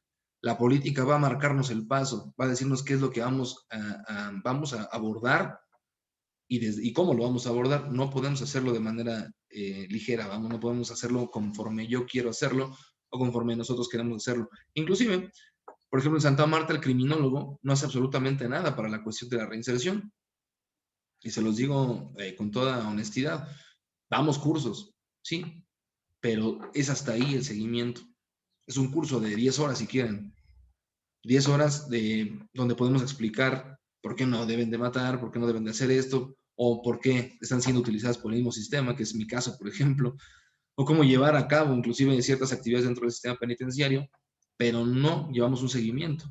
El psicólogo lo lleva hasta donde la persona privada de la libertad lo permite. Si la persona privada de la libertad deja la atención psicológica, nadie está, con la facultad de obligarlo a tomar la cuestión de la psicología. Hace rato mencionaban que dentro del tratamiento estaba la cuestión psicológica, sí, pero no es obligatoria. No es obligatoria. Lo que es obligatorio es el trabajo, la educación, la cuestión física, por ejemplo. Eso sí es obligatorio. Pero la cuestión psicológica, no. Algunos jueces sí solicitan, aquí en México por lo menos, sí solicitan, a lo mejor alguna bitácora que tenga el psicólogo, el área de psicología, donde va cada persona privada de la libertad, firma su asistencia a una terapia, ya sea en grupo, que también se llegan a dar, o de manera individual, y esa se hace llegar al juez de ejecución penal, pero no siempre. No sé si en otros países se maneje, perdón, así, o sea obligatorio, no tengo idea. Entonces, aquí, por ejemplo, sobre la cuestión criminológica, vamos, ¿cómo nace esta parte de la criminología dentro de las prisiones? Conocemos un poquito la historia del Lombroso, el estudio del Lombroso precisamente, y desafortunadamente casi todos los estudios de la criminología están hechos dentro de las prisiones. Casi todos los criminólogos, nuestro laboratorio, ¿no? Nuestro laboratorio de preferencia, pues es la cárcel. ¿Por qué? Porque tenemos más acceso a ella. No tenemos tanto acceso, por ejemplo, si vamos a Tepito, si vamos a un lugar a Sinaloa, por ejemplo, para hacer un estudio a ver quién se avienta a ir a Badiraguato, a hacer un estudio con respecto a la delincuencia organizada, que por cierto hay un libro bastante interesante, que se hablaban hace rato de delincuencia organizada, que hace un criminólogo aquí en México que se llama Osvaldo Zavala, que se intitula el libro Los cárteles no existen. Está interesantísimo ese libro para discutir un poco sobre delincuencia organizada.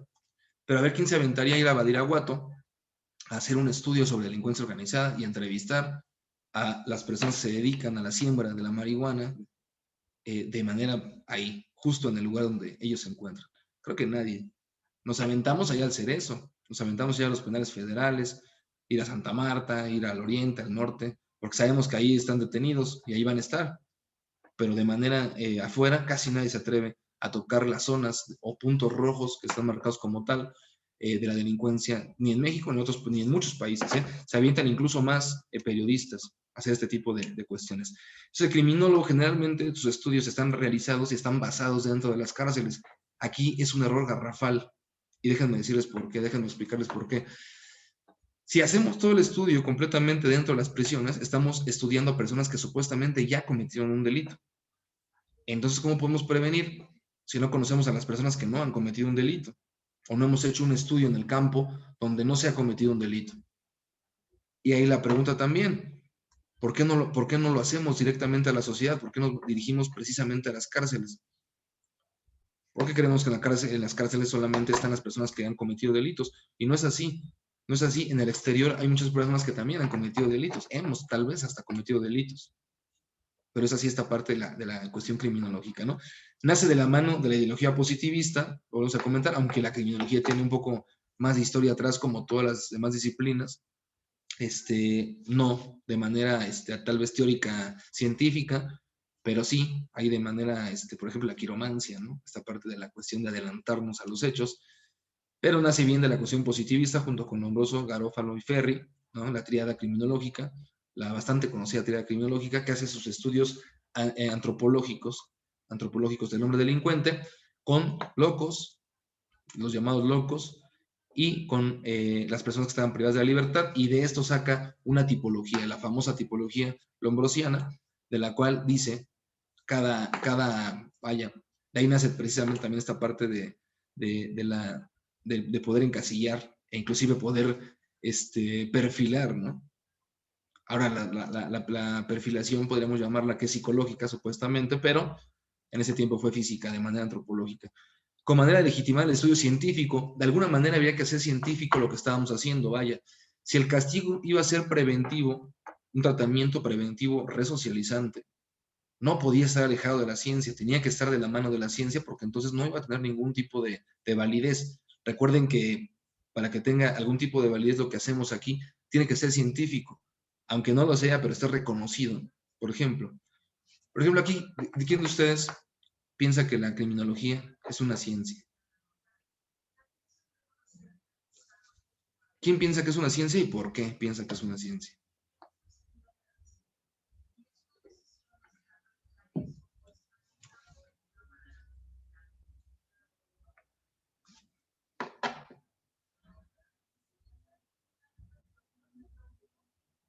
¿Alguien?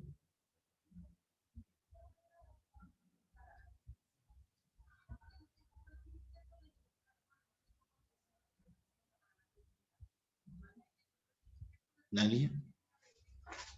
¿La psicología es una ciencia? Sí, ¿por qué? No, ¿por qué?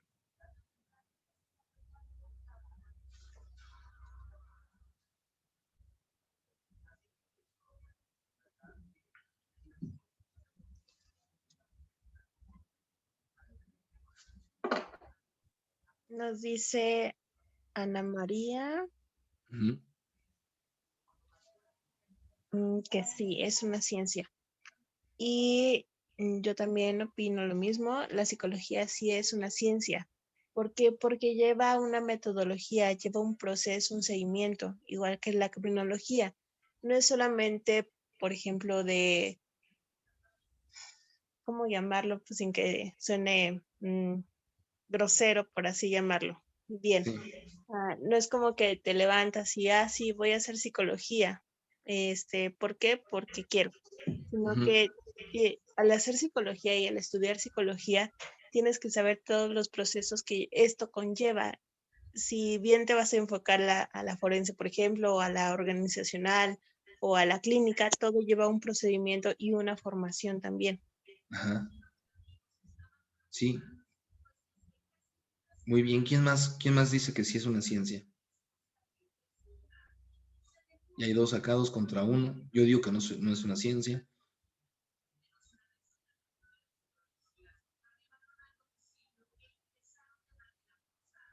¿Quién más dice que sí es una ciencia? Sí, ¿por qué?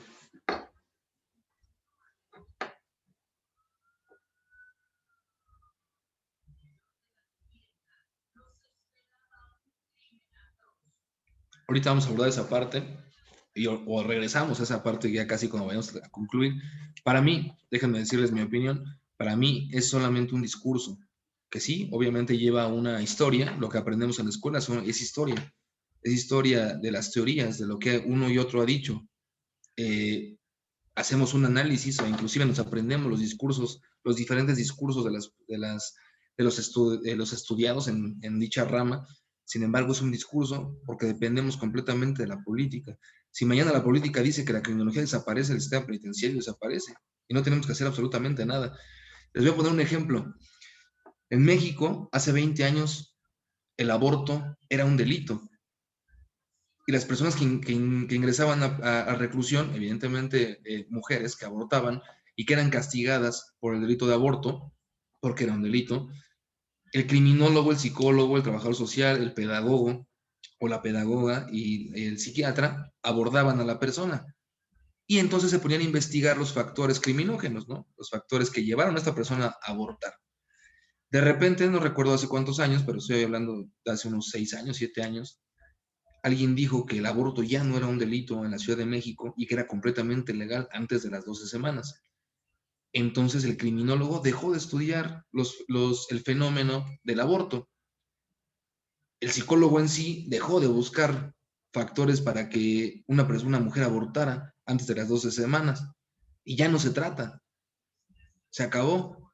¿Por qué se acabó? Porque la política lo dijo. Porque los modelos morales se modificaron a conveniencia de la cuestión política, pero se dejó de abordar ese tema. De hecho, si sacáramos un libro ahorita de esa parte, pues creo que nadie lo pelaría. Les voy a decir por qué. Porque, pues, ¿quién va a estudiar? ¿Para qué lo están estudiando si no hay personas dentro de la cárcel con ese tipo de problemas? Porque todo esto va involucrado en esa parte de la política, vamos. Desaparece y ¡pum! Adiós. Es como si el día de mañana de repente alguien dijera, ¿qué creen? Que el delito de homicidio, y ya no. Ahorita nos estamos dedicando a estudiar feminicidio, ¿no? Hasta chistosamente han caído un buen de feminicidas para poder estudiar. Tenemos un buen de objetos de estudio. El monstruo no sé cómo le pusieron, el monstruo de Naucalpan, ¿no? Y de repente ahí está, el feminicidio nació y ahorita todos los criminólogos están metidos en el feminicidio y quieren estudiar todos feminicidio y encontrar los factores y encontrar la caja de Pandora del feminicidio. Si pasado mañana se les ocurre decir que ya no existe el feminicidio, se acabó el estudio. Entonces, vamos, son discursos que tienen una temporalidad. Por ejemplo, ya nos ocupa el discurso del Lombroso más que para cuestiones de enseñanza. Nadie la lleva a cabo. Ni siquiera el de Emily Durkheim, desde la parte sociológica. Entonces, ¡pum!, esos discursos se quedaron para la historia. Utilizarlos en este momento solamente se utilizan como medio de enseñanza, como margen, inclusive, de lo que se ha hecho históricamente y de lo que se trata de hacer ahora. Tal vez se pueden reutilizar, pero ya no, estamos atados de manos un poco. ¿Alguien iba a comentar algo? ¿Alguien va a comentar algo?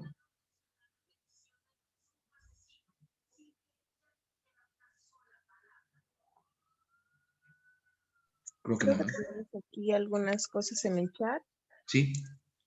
Dice Nora, sí, la psicología es una ciencia. Dice Brian, sí, porque tiene objeto de estudio, que es la conducta.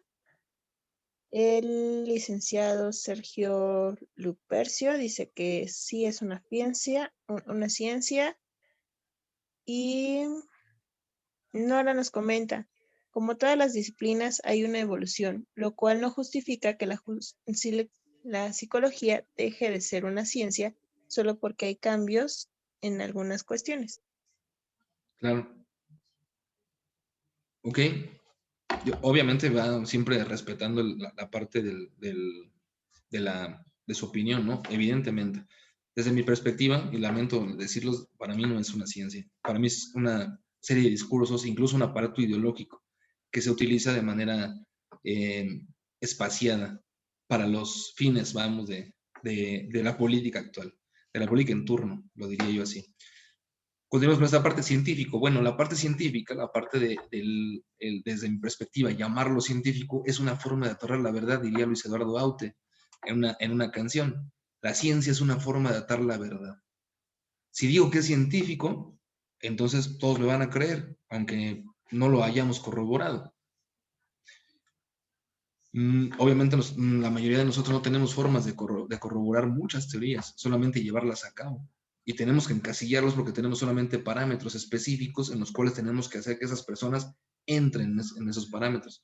Por ejemplo, tenemos el DSM, ¿no? Una Biblia de los psicólogos, de los psiquiatras y de muchos criminólogos, que leemos y decimos, esta persona tiene que entrar aquí. ¿Y cómo ven que sí entra? Porque hay hasta trastornos no identificados, no sé cómo le llaman, no específicos, ¿no? Pero que están ahí, es un trastorno no específico, pero está ahí entra, ¿no? Como la parte de la categorización de Borges, No, Borges decía, existen los animales del rey, los animales que son del rey, pero que están libres, los animales que fueron del rey, pero que el rey mató, y así, un tipo de categorización irónica de Borges, bastante interesante con esa parte de la categorización. La ciencia entonces hace que sea de esa verdad. Si digo que es científico, porque una serie de médicos, psiquiatras votaron porque sí existe un trastorno, pues es científico. Pero desde mi perspectiva, no. El ser humano, tanto individual, bueno, la ciencia lo atora esa parte, ¿no? Si es científico, es creíble. Y si es creíble, entonces todos, evidentemente, lo podemos llevar a cabo. El ser humano, tanto individual como colectivamente, apoyado en los conocimientos médicos. Así inició esta parte, por eso la parte anterior de Luis Seguí, cuando cambiamos las togas negras por las batas blancas, de alguna manera relacionados con la teoría darwinista. Darwin, como lo sabemos, hizo una categorización, ¿no? Los que sobrevivían a los cambios y los que no sobrevivían a los cambios. El origen de las especies. Sobrevivirá solamente el más apto para sobrevivir. Y entonces esta parte se tomó como que las personas que estaban dentro de prisión o cometían un delito eran personas involucionadas. De aquí toma el ser atávico, Lombroso, ¿no? El ser atávico, un ser involucionado. Entonces, ¿qué habría que hacer con ese ser involucionado? Darle un tratamiento. Si no ha evolucionado, pero pues ya nació, ¿qué hacemos? Si ya nació, ya está aquí. Entonces, ¿qué tenemos que hacerle? Pues intentar darle un tratamiento, intentar ayudarle a que evolucione de una u otra forma. Entonces le vamos a enseñar a leer, le vamos a enseñar a escribir, le vamos a enseñar a hacer deporte porque no sabe, le vamos a enseñar a trabajar porque tampoco sabe. Y de estas formas intentaremos hacer que, si no nació evolucionado, pues que la sociedad lo haga evolucionar o nosotros los médicos, los especialistas, los científicos, hacerlo evolucionar. Sobre una cuestión de adaptabilidad e inadaptabilidad. ¿Alguien le suena esta parte? Adaptabilidad social, inadaptabilidad social. ¿Alguien recuerda esta parte? Solamente quiero que la recuerden, que la tengan en mente, la cuestión de la adaptabilidad. ¿Qué tan apto estás desde la parte, inclusive desde la teoría darwinista, para estar en una sociedad sin que te metas en problemas, sin que violentes, sin que mates, sin que robes, sin que violes, sin que hagas todo este tipo de rollo? Si lo haces, eres un inadaptado social. Recuerden esa palabra, inadaptado. ¿Y cómo se puede alienar a un inadaptado? Pues precisamente con un tratamiento desde diferentes enfoques. Por eso está la psicología, la criminología, el trabajo social, la psiquiatría, ¿no? La psiquiatría fue de los primeros, inclusive, de los que se llamaban alienistas. De las especies mismas que originan clasificaciones, primitivos y evolucionados. El ser o la persona, inclusive así lo hablamos, ¿no? Este grupo de personas que están dentro de prisión, este grupo de personas que han cometido un delito, este grupo de personas, nosotros no estamos dentro, supuestamente, de ese grupo de personas. Y lo mismo ellos entienden, lo mismo ellos dicen, es que ustedes que son licenciados, es que ustedes que son, vaya, tenemos en la cabeza el chip, en el chip tenemos muy guardado que la clasificación es importantísima y que no todas las personas somos iguales, eso es lo que creemos. Porque unos somos licenciados, porque otros somos maestros, que porque otros no terminaron, que porque unos cometieron delitos, que porque otros no se bañan, y como sea, ¿no? Una serie de categorizaciones. Esa serie de categorizaciones, evidentemente, están dentro también del sistema penitenciario y que esas categorías es lo que hace que el tratamiento supuestamente no se pueda dar de manera igualitaria. Categorías criticadas y que teóricamente generaron el llamado apartheid criminológico. ¿Alguien había escuchado hablar sobre esta palabrita en rojo que dice apartheid criminológico?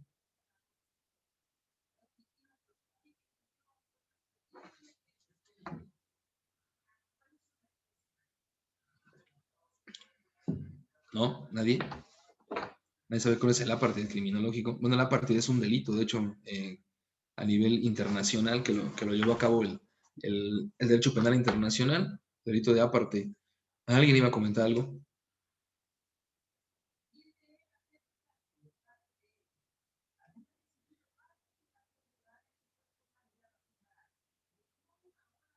¿No? ¿Nadie? Creo que no, maestro. ¿No? Ok. Déjenme comentarles hay un paréntesis, ¿no? Chistoso. lo menciona Eugenio Raúl Zaffaroni hace ratito que lo mencionaban de su libro, supongo que era sobre la cuestión criminal, habla precisamente sobre esta parte del apartheid criminológico. ¿En qué sentido se realiza esta parte del apartheid criminológico? Cuando se llevó a cabo la Segunda Guerra Mundial, cuando pasaron toda esta parte, 6 millones de judíos aniquilados de formas diferentes, y se detuvieron a muchos médicos que se encargaban de los campos de concentración, les preguntaron que por qué habían hecho esto, ¿no? Por qué habían tomado este tipo de acciones contra un grupo, contra ciertos grupos de personas, y que habían realizado este genocidio, vamos, ¿no? Ellos, los médicos alemanes y muchos soldados alemanes que ayudaron a llevarse a cabo toda esta masacre, comentaron: no hemos hecho algo diferente a lo que ustedes hayan hecho. Eso le respondieron a Estados Unidos, respondieron incluso a Rusia. No hemos hecho algo que ustedes no hayan hecho nunca. Ustedes lo hacen también, lo hacen en sus cárceles. Ustedes matan negros, ustedes matan latinoamericanos y buscan eliminar las razas. No somos los primeros que hacen esto. Lo único que hicimos fue repetir el patrón que ustedes hicieron, solamente que de manera más brusca.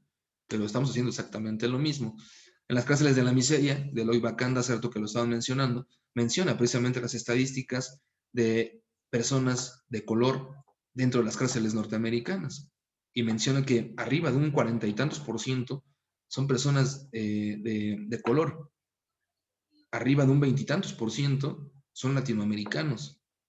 O sea que Estados Unidos castiga solamente a los que no están dentro de sus clasificaciones, de su propia clasificación. Esto se llama apartheid. Apartheid es un tipo de racismo, un tipo de clasismo inclusive, en donde apartas a un grupo de personas y apartar de ese grupo de personas apartadas, vamos, sufren denigraciones, sufren ataques o daños a sus derechos humanos y a sus propias vidas, genocidios. El derecho penal internacional nace posterior a esta parte del apartheid, ¿no? A esta parte de la cuestión de la Segunda Guerra Mundial. Chistosamente, después de tirar 2 bombas, una bomba en Hiroshima y otra en Nagasaki, Estados Unidos, después declaran, o existe la Declaración Universal de los Derechos Humanos, y dicen: ya no hay que matar, ya matamos nosotros un buen de gente, pero ya no hay que matar. A partir de aquí, los derechos humanos nacen, ¿no? Entonces nacen con esta parte de la Declaración Universal de los Derechos Humanos, posterior a las 2 bombas y a la matanza que se hizo en Alemania, en pueblos alemanes, y no solamente en pueblos alemanes, sino en pueblos de Polonia también. Entonces, posterior a todo este rollo, nace esta parte de la apartheid, y se hizo también en la parte hacia África, por ejemplo. Se acusó en algún momento a tanto a europeos como a americanos, Norteamérica precisamente, de cometer delito de apartheid, de no hacer caso y de atentar contra los derechos de las personas de raza. ¿A qué se liga esta parte con la criminología? ¿O por qué menciono esta parte de científico, médicos, Darwin, adaptabilidad, inadaptabilidad, clasificaciones y apartheid? Porque el criminólogo, muy por debajo del agua, escondido bajo el velo de la ciencia, vamos, utiliza el apartheid criminológico. Desde la parte del hombroso se utilizó el apartheid para decir que el hombre atávico era involucionado. Después en la sociedad se utilizó la parte científica social, vamos, para decir que el criminal pues ni siquiera tenía mente para poder decidir, que era la sociedad quien lo impulsaba. Tenemos Labeling Approach, por ejemplo, la teoría de Labeling Approach, que ni siquiera el delincuente tenía la habilidad de pensar, porque entonces él no decidía. Y si él decidía era por presión social. Después nos fuimos a otra parte y decimos que entonces la parte de los pobres delinquen. Lo iba Kant, ¿no? Castigar a los pobres. Si es pobre, es casi seguro que él haya robado. Y roba seguramente por pobre, ¿no? Después mencionamos la parte de la perversión, que la podríamos ver desde el ámbito tanto psicoanalítico, con Freud y Lacan, hasta la parte también de perversión con Michel Foucault, desde una estructura crítica y mucho mejor, mucho más bonito en un ámbito filosófico con el buen Marqués de Sade, ¿no? Pero se utilizó, la perversión es perverso. Es perverso y por esta parte de perverso hay que dar un tratamiento psicológico o psicoanalítico y desde ahí abordarlo para que modifique, ¿no? Por la cuestión de la perversión. Pero hacemos esta parte del apartheid. el delincuente, el prisionero, la persona privada de libertad y bla, bla, bla, son los que vamos a abordar, pero ellos están ahí se mantienen. Ese es un aparte del criminológico. Hasta aquí, licenciados, licenciadas, ¿alguna pregunta, algún comentario antes de continuar?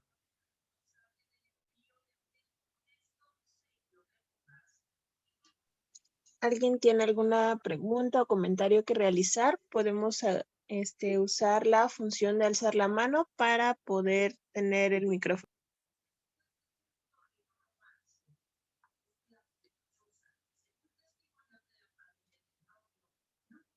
Si no, ok, continuamos. Aquí tenemos a César Lombroso, el padre de la criminología. Vamos.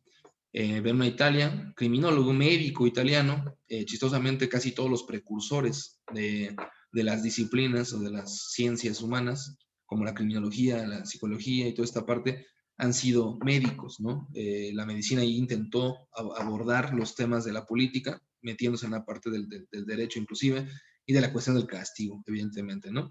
Fundador de la Escuela Criminológica Positivista, junto con Garófalo y Enrico Ferri. En su tiempo también como la Nueva Escuela o la Nueva Escuela, fundador de la antropología criminal. Su libro, Tratado Antropológico del Hombre Criminal y la Dona Delincuente, o la Mujer Envenenadora, ¿no? Tenemos aquí una imagen de cuatro personas de las cuales fueron tomadas precisamente de las personas que estaba estudiando, son sujetos de estudio de Ezequiel Marco Lombroso, y que en ese momento él estaba haciendo sus estudios antropológicos, buscando semejanzas entre su diferencia, evidentemente, con el resto de la población italiana.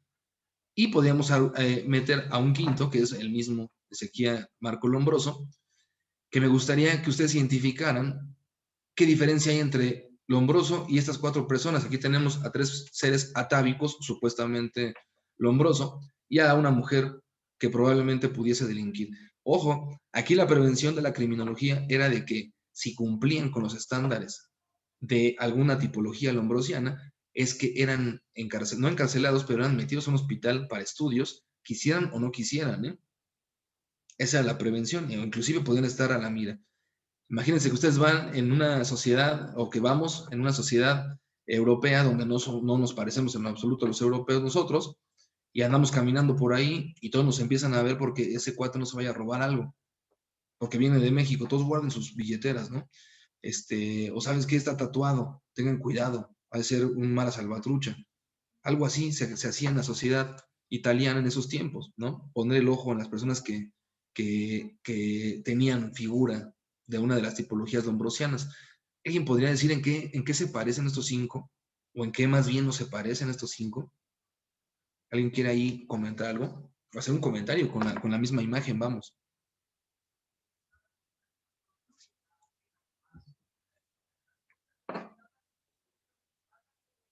Esos cuatro tienen bastantes similitudes, vamos. En esos cuatro creo que no hay casi ninguna cuestión como de discusión. Tenemos las orejas de asa mencionadas por César Lombroso, la frente prominente, ¿no? El mentón, ¿no? Y la mujer, que fíjense chistosamente, la mujer envenenadora o la dona delincuente de César Lombroso, mencionaba que era algo parecida a una mujer hombre, ¿no? Vamos, tenía facciones masculinas, o que era masculina, ¿no? En esos cuatro creo que no hay ningún problema para identificarlos. Las orejas son muy parecidas, ¿no? Si nos vamos a la parte, por ejemplo, de la perfilación, si lo queremos llamar así, las frentes son bastante parecidas, el arco de la ceja también es bastante parecido, la nariz es sumamente parecida, inclusive hasta la boca, ¿no? La mirada es sumamente parecida.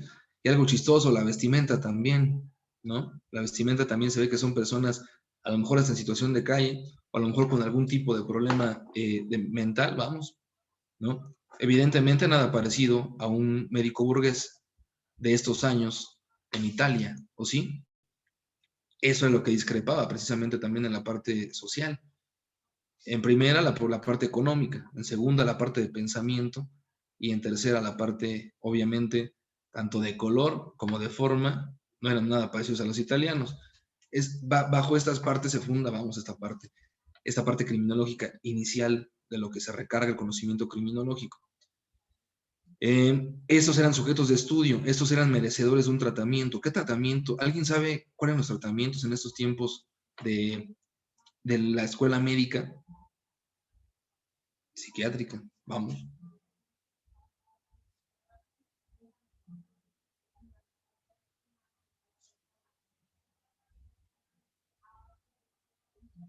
¿No? ¿Ya se fueron?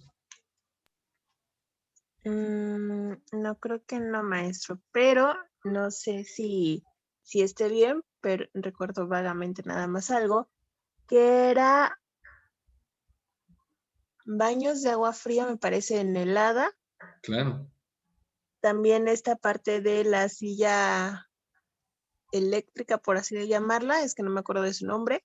Choques eléctricos, la terapia del shock. Ajá. Y había otro que era hacia la parte de la frente, pero no me acuerdo bien creo que era, lobotomía también. Lobotomía, claro que sí. Ajá. Y bueno, son los 3 que recuerdo, pero así se supone que inició la psiquiatría y era como una manera de corregir ese pensamiento, esa personalidad, por así llamarla. Claro, la parte, bueno, ya un poquito más adelantado, la parte del alienismo, ¿no? Vamos, la cuestión era modificar a la persona, modificar su conducta, modificar su pensamiento, que no fuera esa persona, pero ¿cómo se iban a poder modificar? Vamos, a lo que yo quiero que vean desde la parte crítica, es justamente que no hay nada parecido, evidentemente, a César Lombroso, no hay un parecido en lo absoluto. En primera, por la cuestión económica, en la segunda, porque inmediatamente se ve que esas personas vienen de una cuna humilde, de una cuna no de alta plusvalía, vamos, más bien no de alto poder adquisitivo, ni con las mismas oportunidades que César Lombroso, evidentemente, ¿no? Que por ahí también guardaba algunas relaciones o que guarda algunas relaciones con algunas otras personas políticas de ese entonces. Entonces, pues es el conocimiento, ese es el conocimiento del que muchas veces nos recargamos para poder hacer estudios sobre estas mismas personas. ¿En dónde estaremos nosotros? ¿Estaremos realmente en medio entre César Lombroso y estas 4 personas? ¿Estaremos del lado de las 4 personas o estaremos del lado de César Lombroso? Es lo chistoso, ¿no? Es lo que valdría la pena, vamos a preguntar sobre esta parte.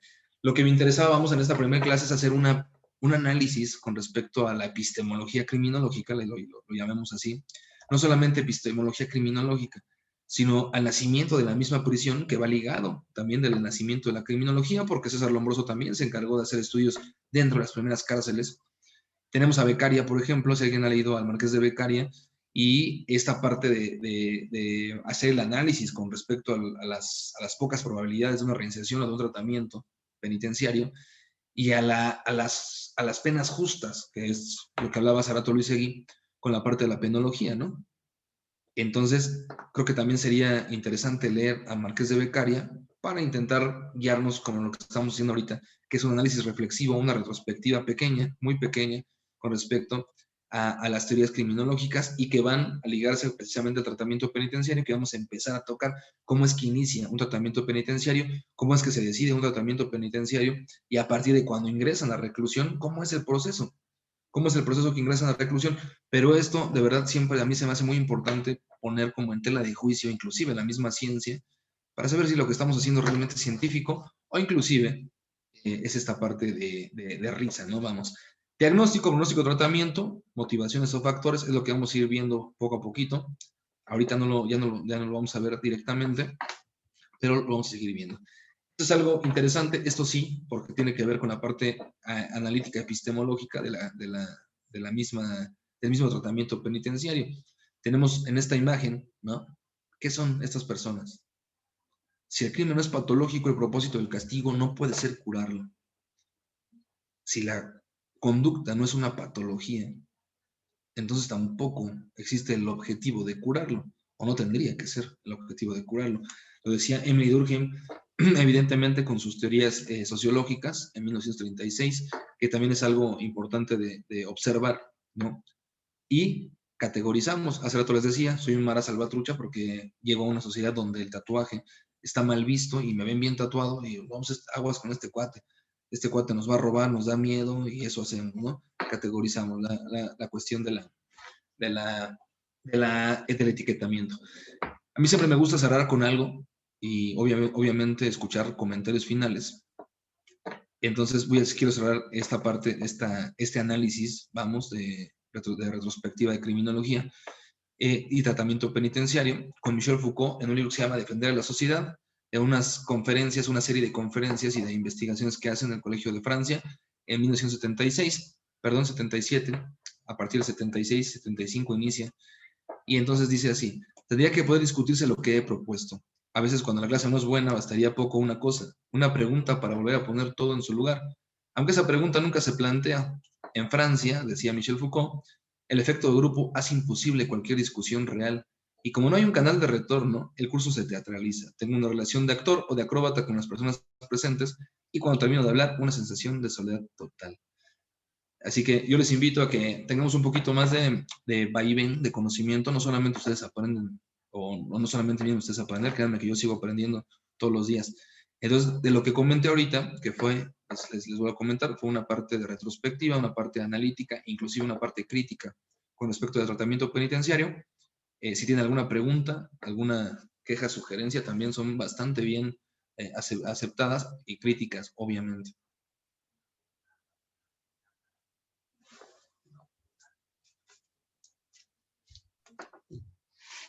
A ver, aquí tenemos un comentario en el chat de Sergio. Mira. Nos dice que el físico nunca determina la situación social o económica. Creo que esto lo comentó en la parte de Lombroso, pero es como dijo el maestro, ¿no? Incluso lo podemos llevar a esta sociedad actual, porque no estamos tan lejos a lo que nos planteaba, por así decirlo, en cuestión al prejuicio, por ejemplo.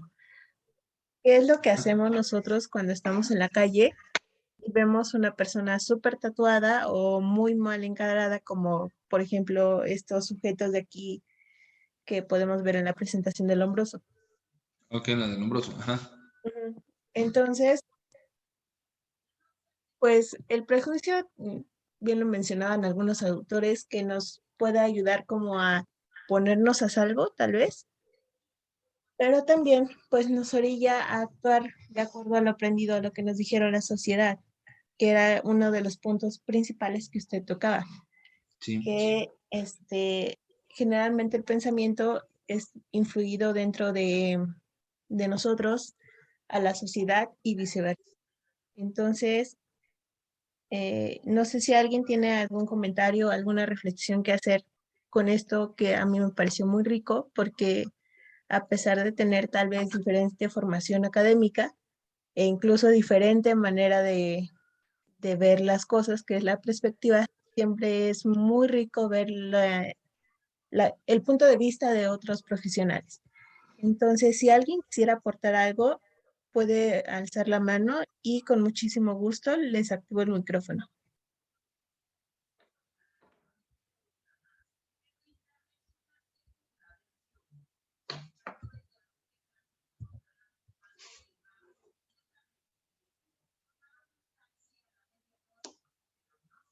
Ok, tenemos a Erika. Permítame un segundo, Erika.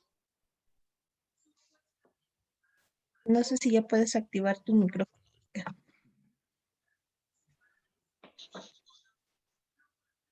Sí, ya me lo permitió. Muchísimas gracias.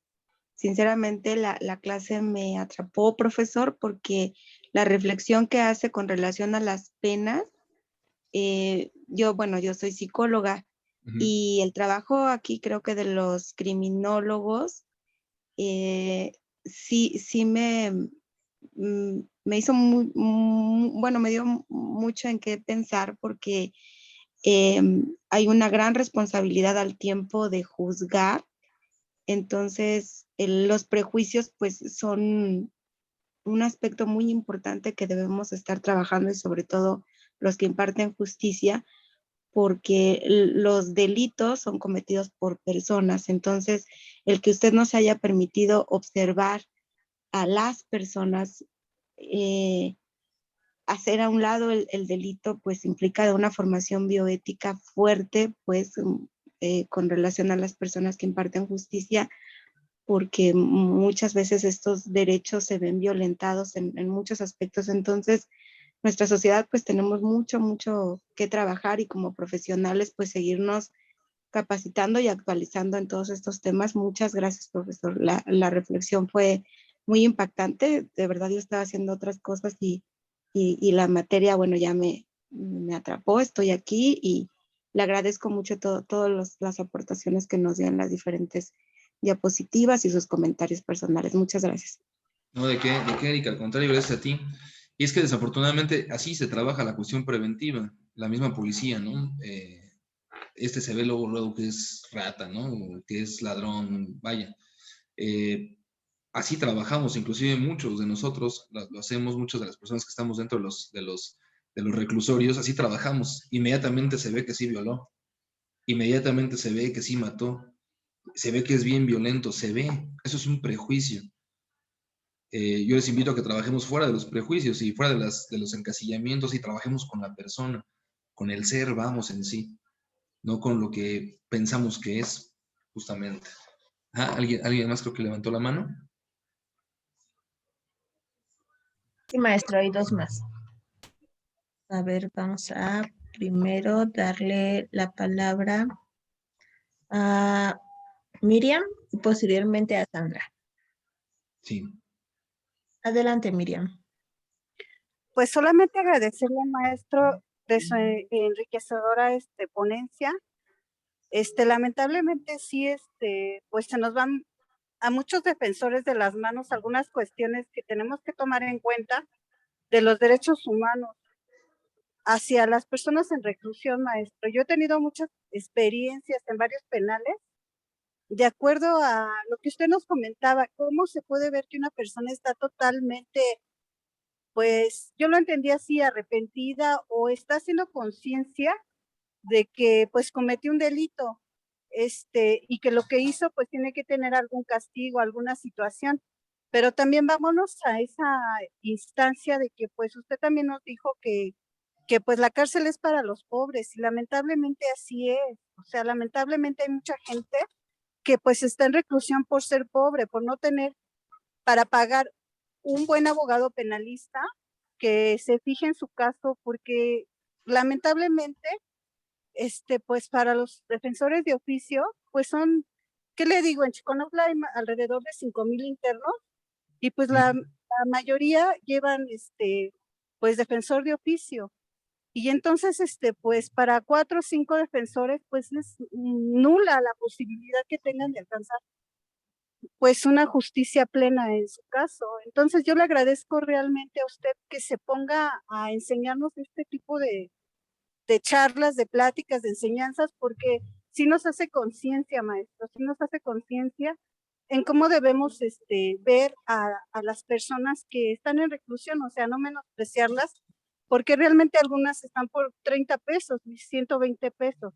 Así es. O por acusaciones falsas. Ahora con lo del feminicidio, de todas esas situaciones que le dan poder a la mujer, en mi caso personal he visto muchas acusaciones falsas que pues lamentablemente acaban con una persona en prisión. Entonces yo le agradezco mucho esta ponencia, maestro. La verdad fue muy enriquecedora para mí, y pues muchas gracias. Buenas Gracias noches. a ti, Miriam. Gracias a ti por los comentarios, Miriam. Te agradezco. Aquí nos vemos el siguiente martes.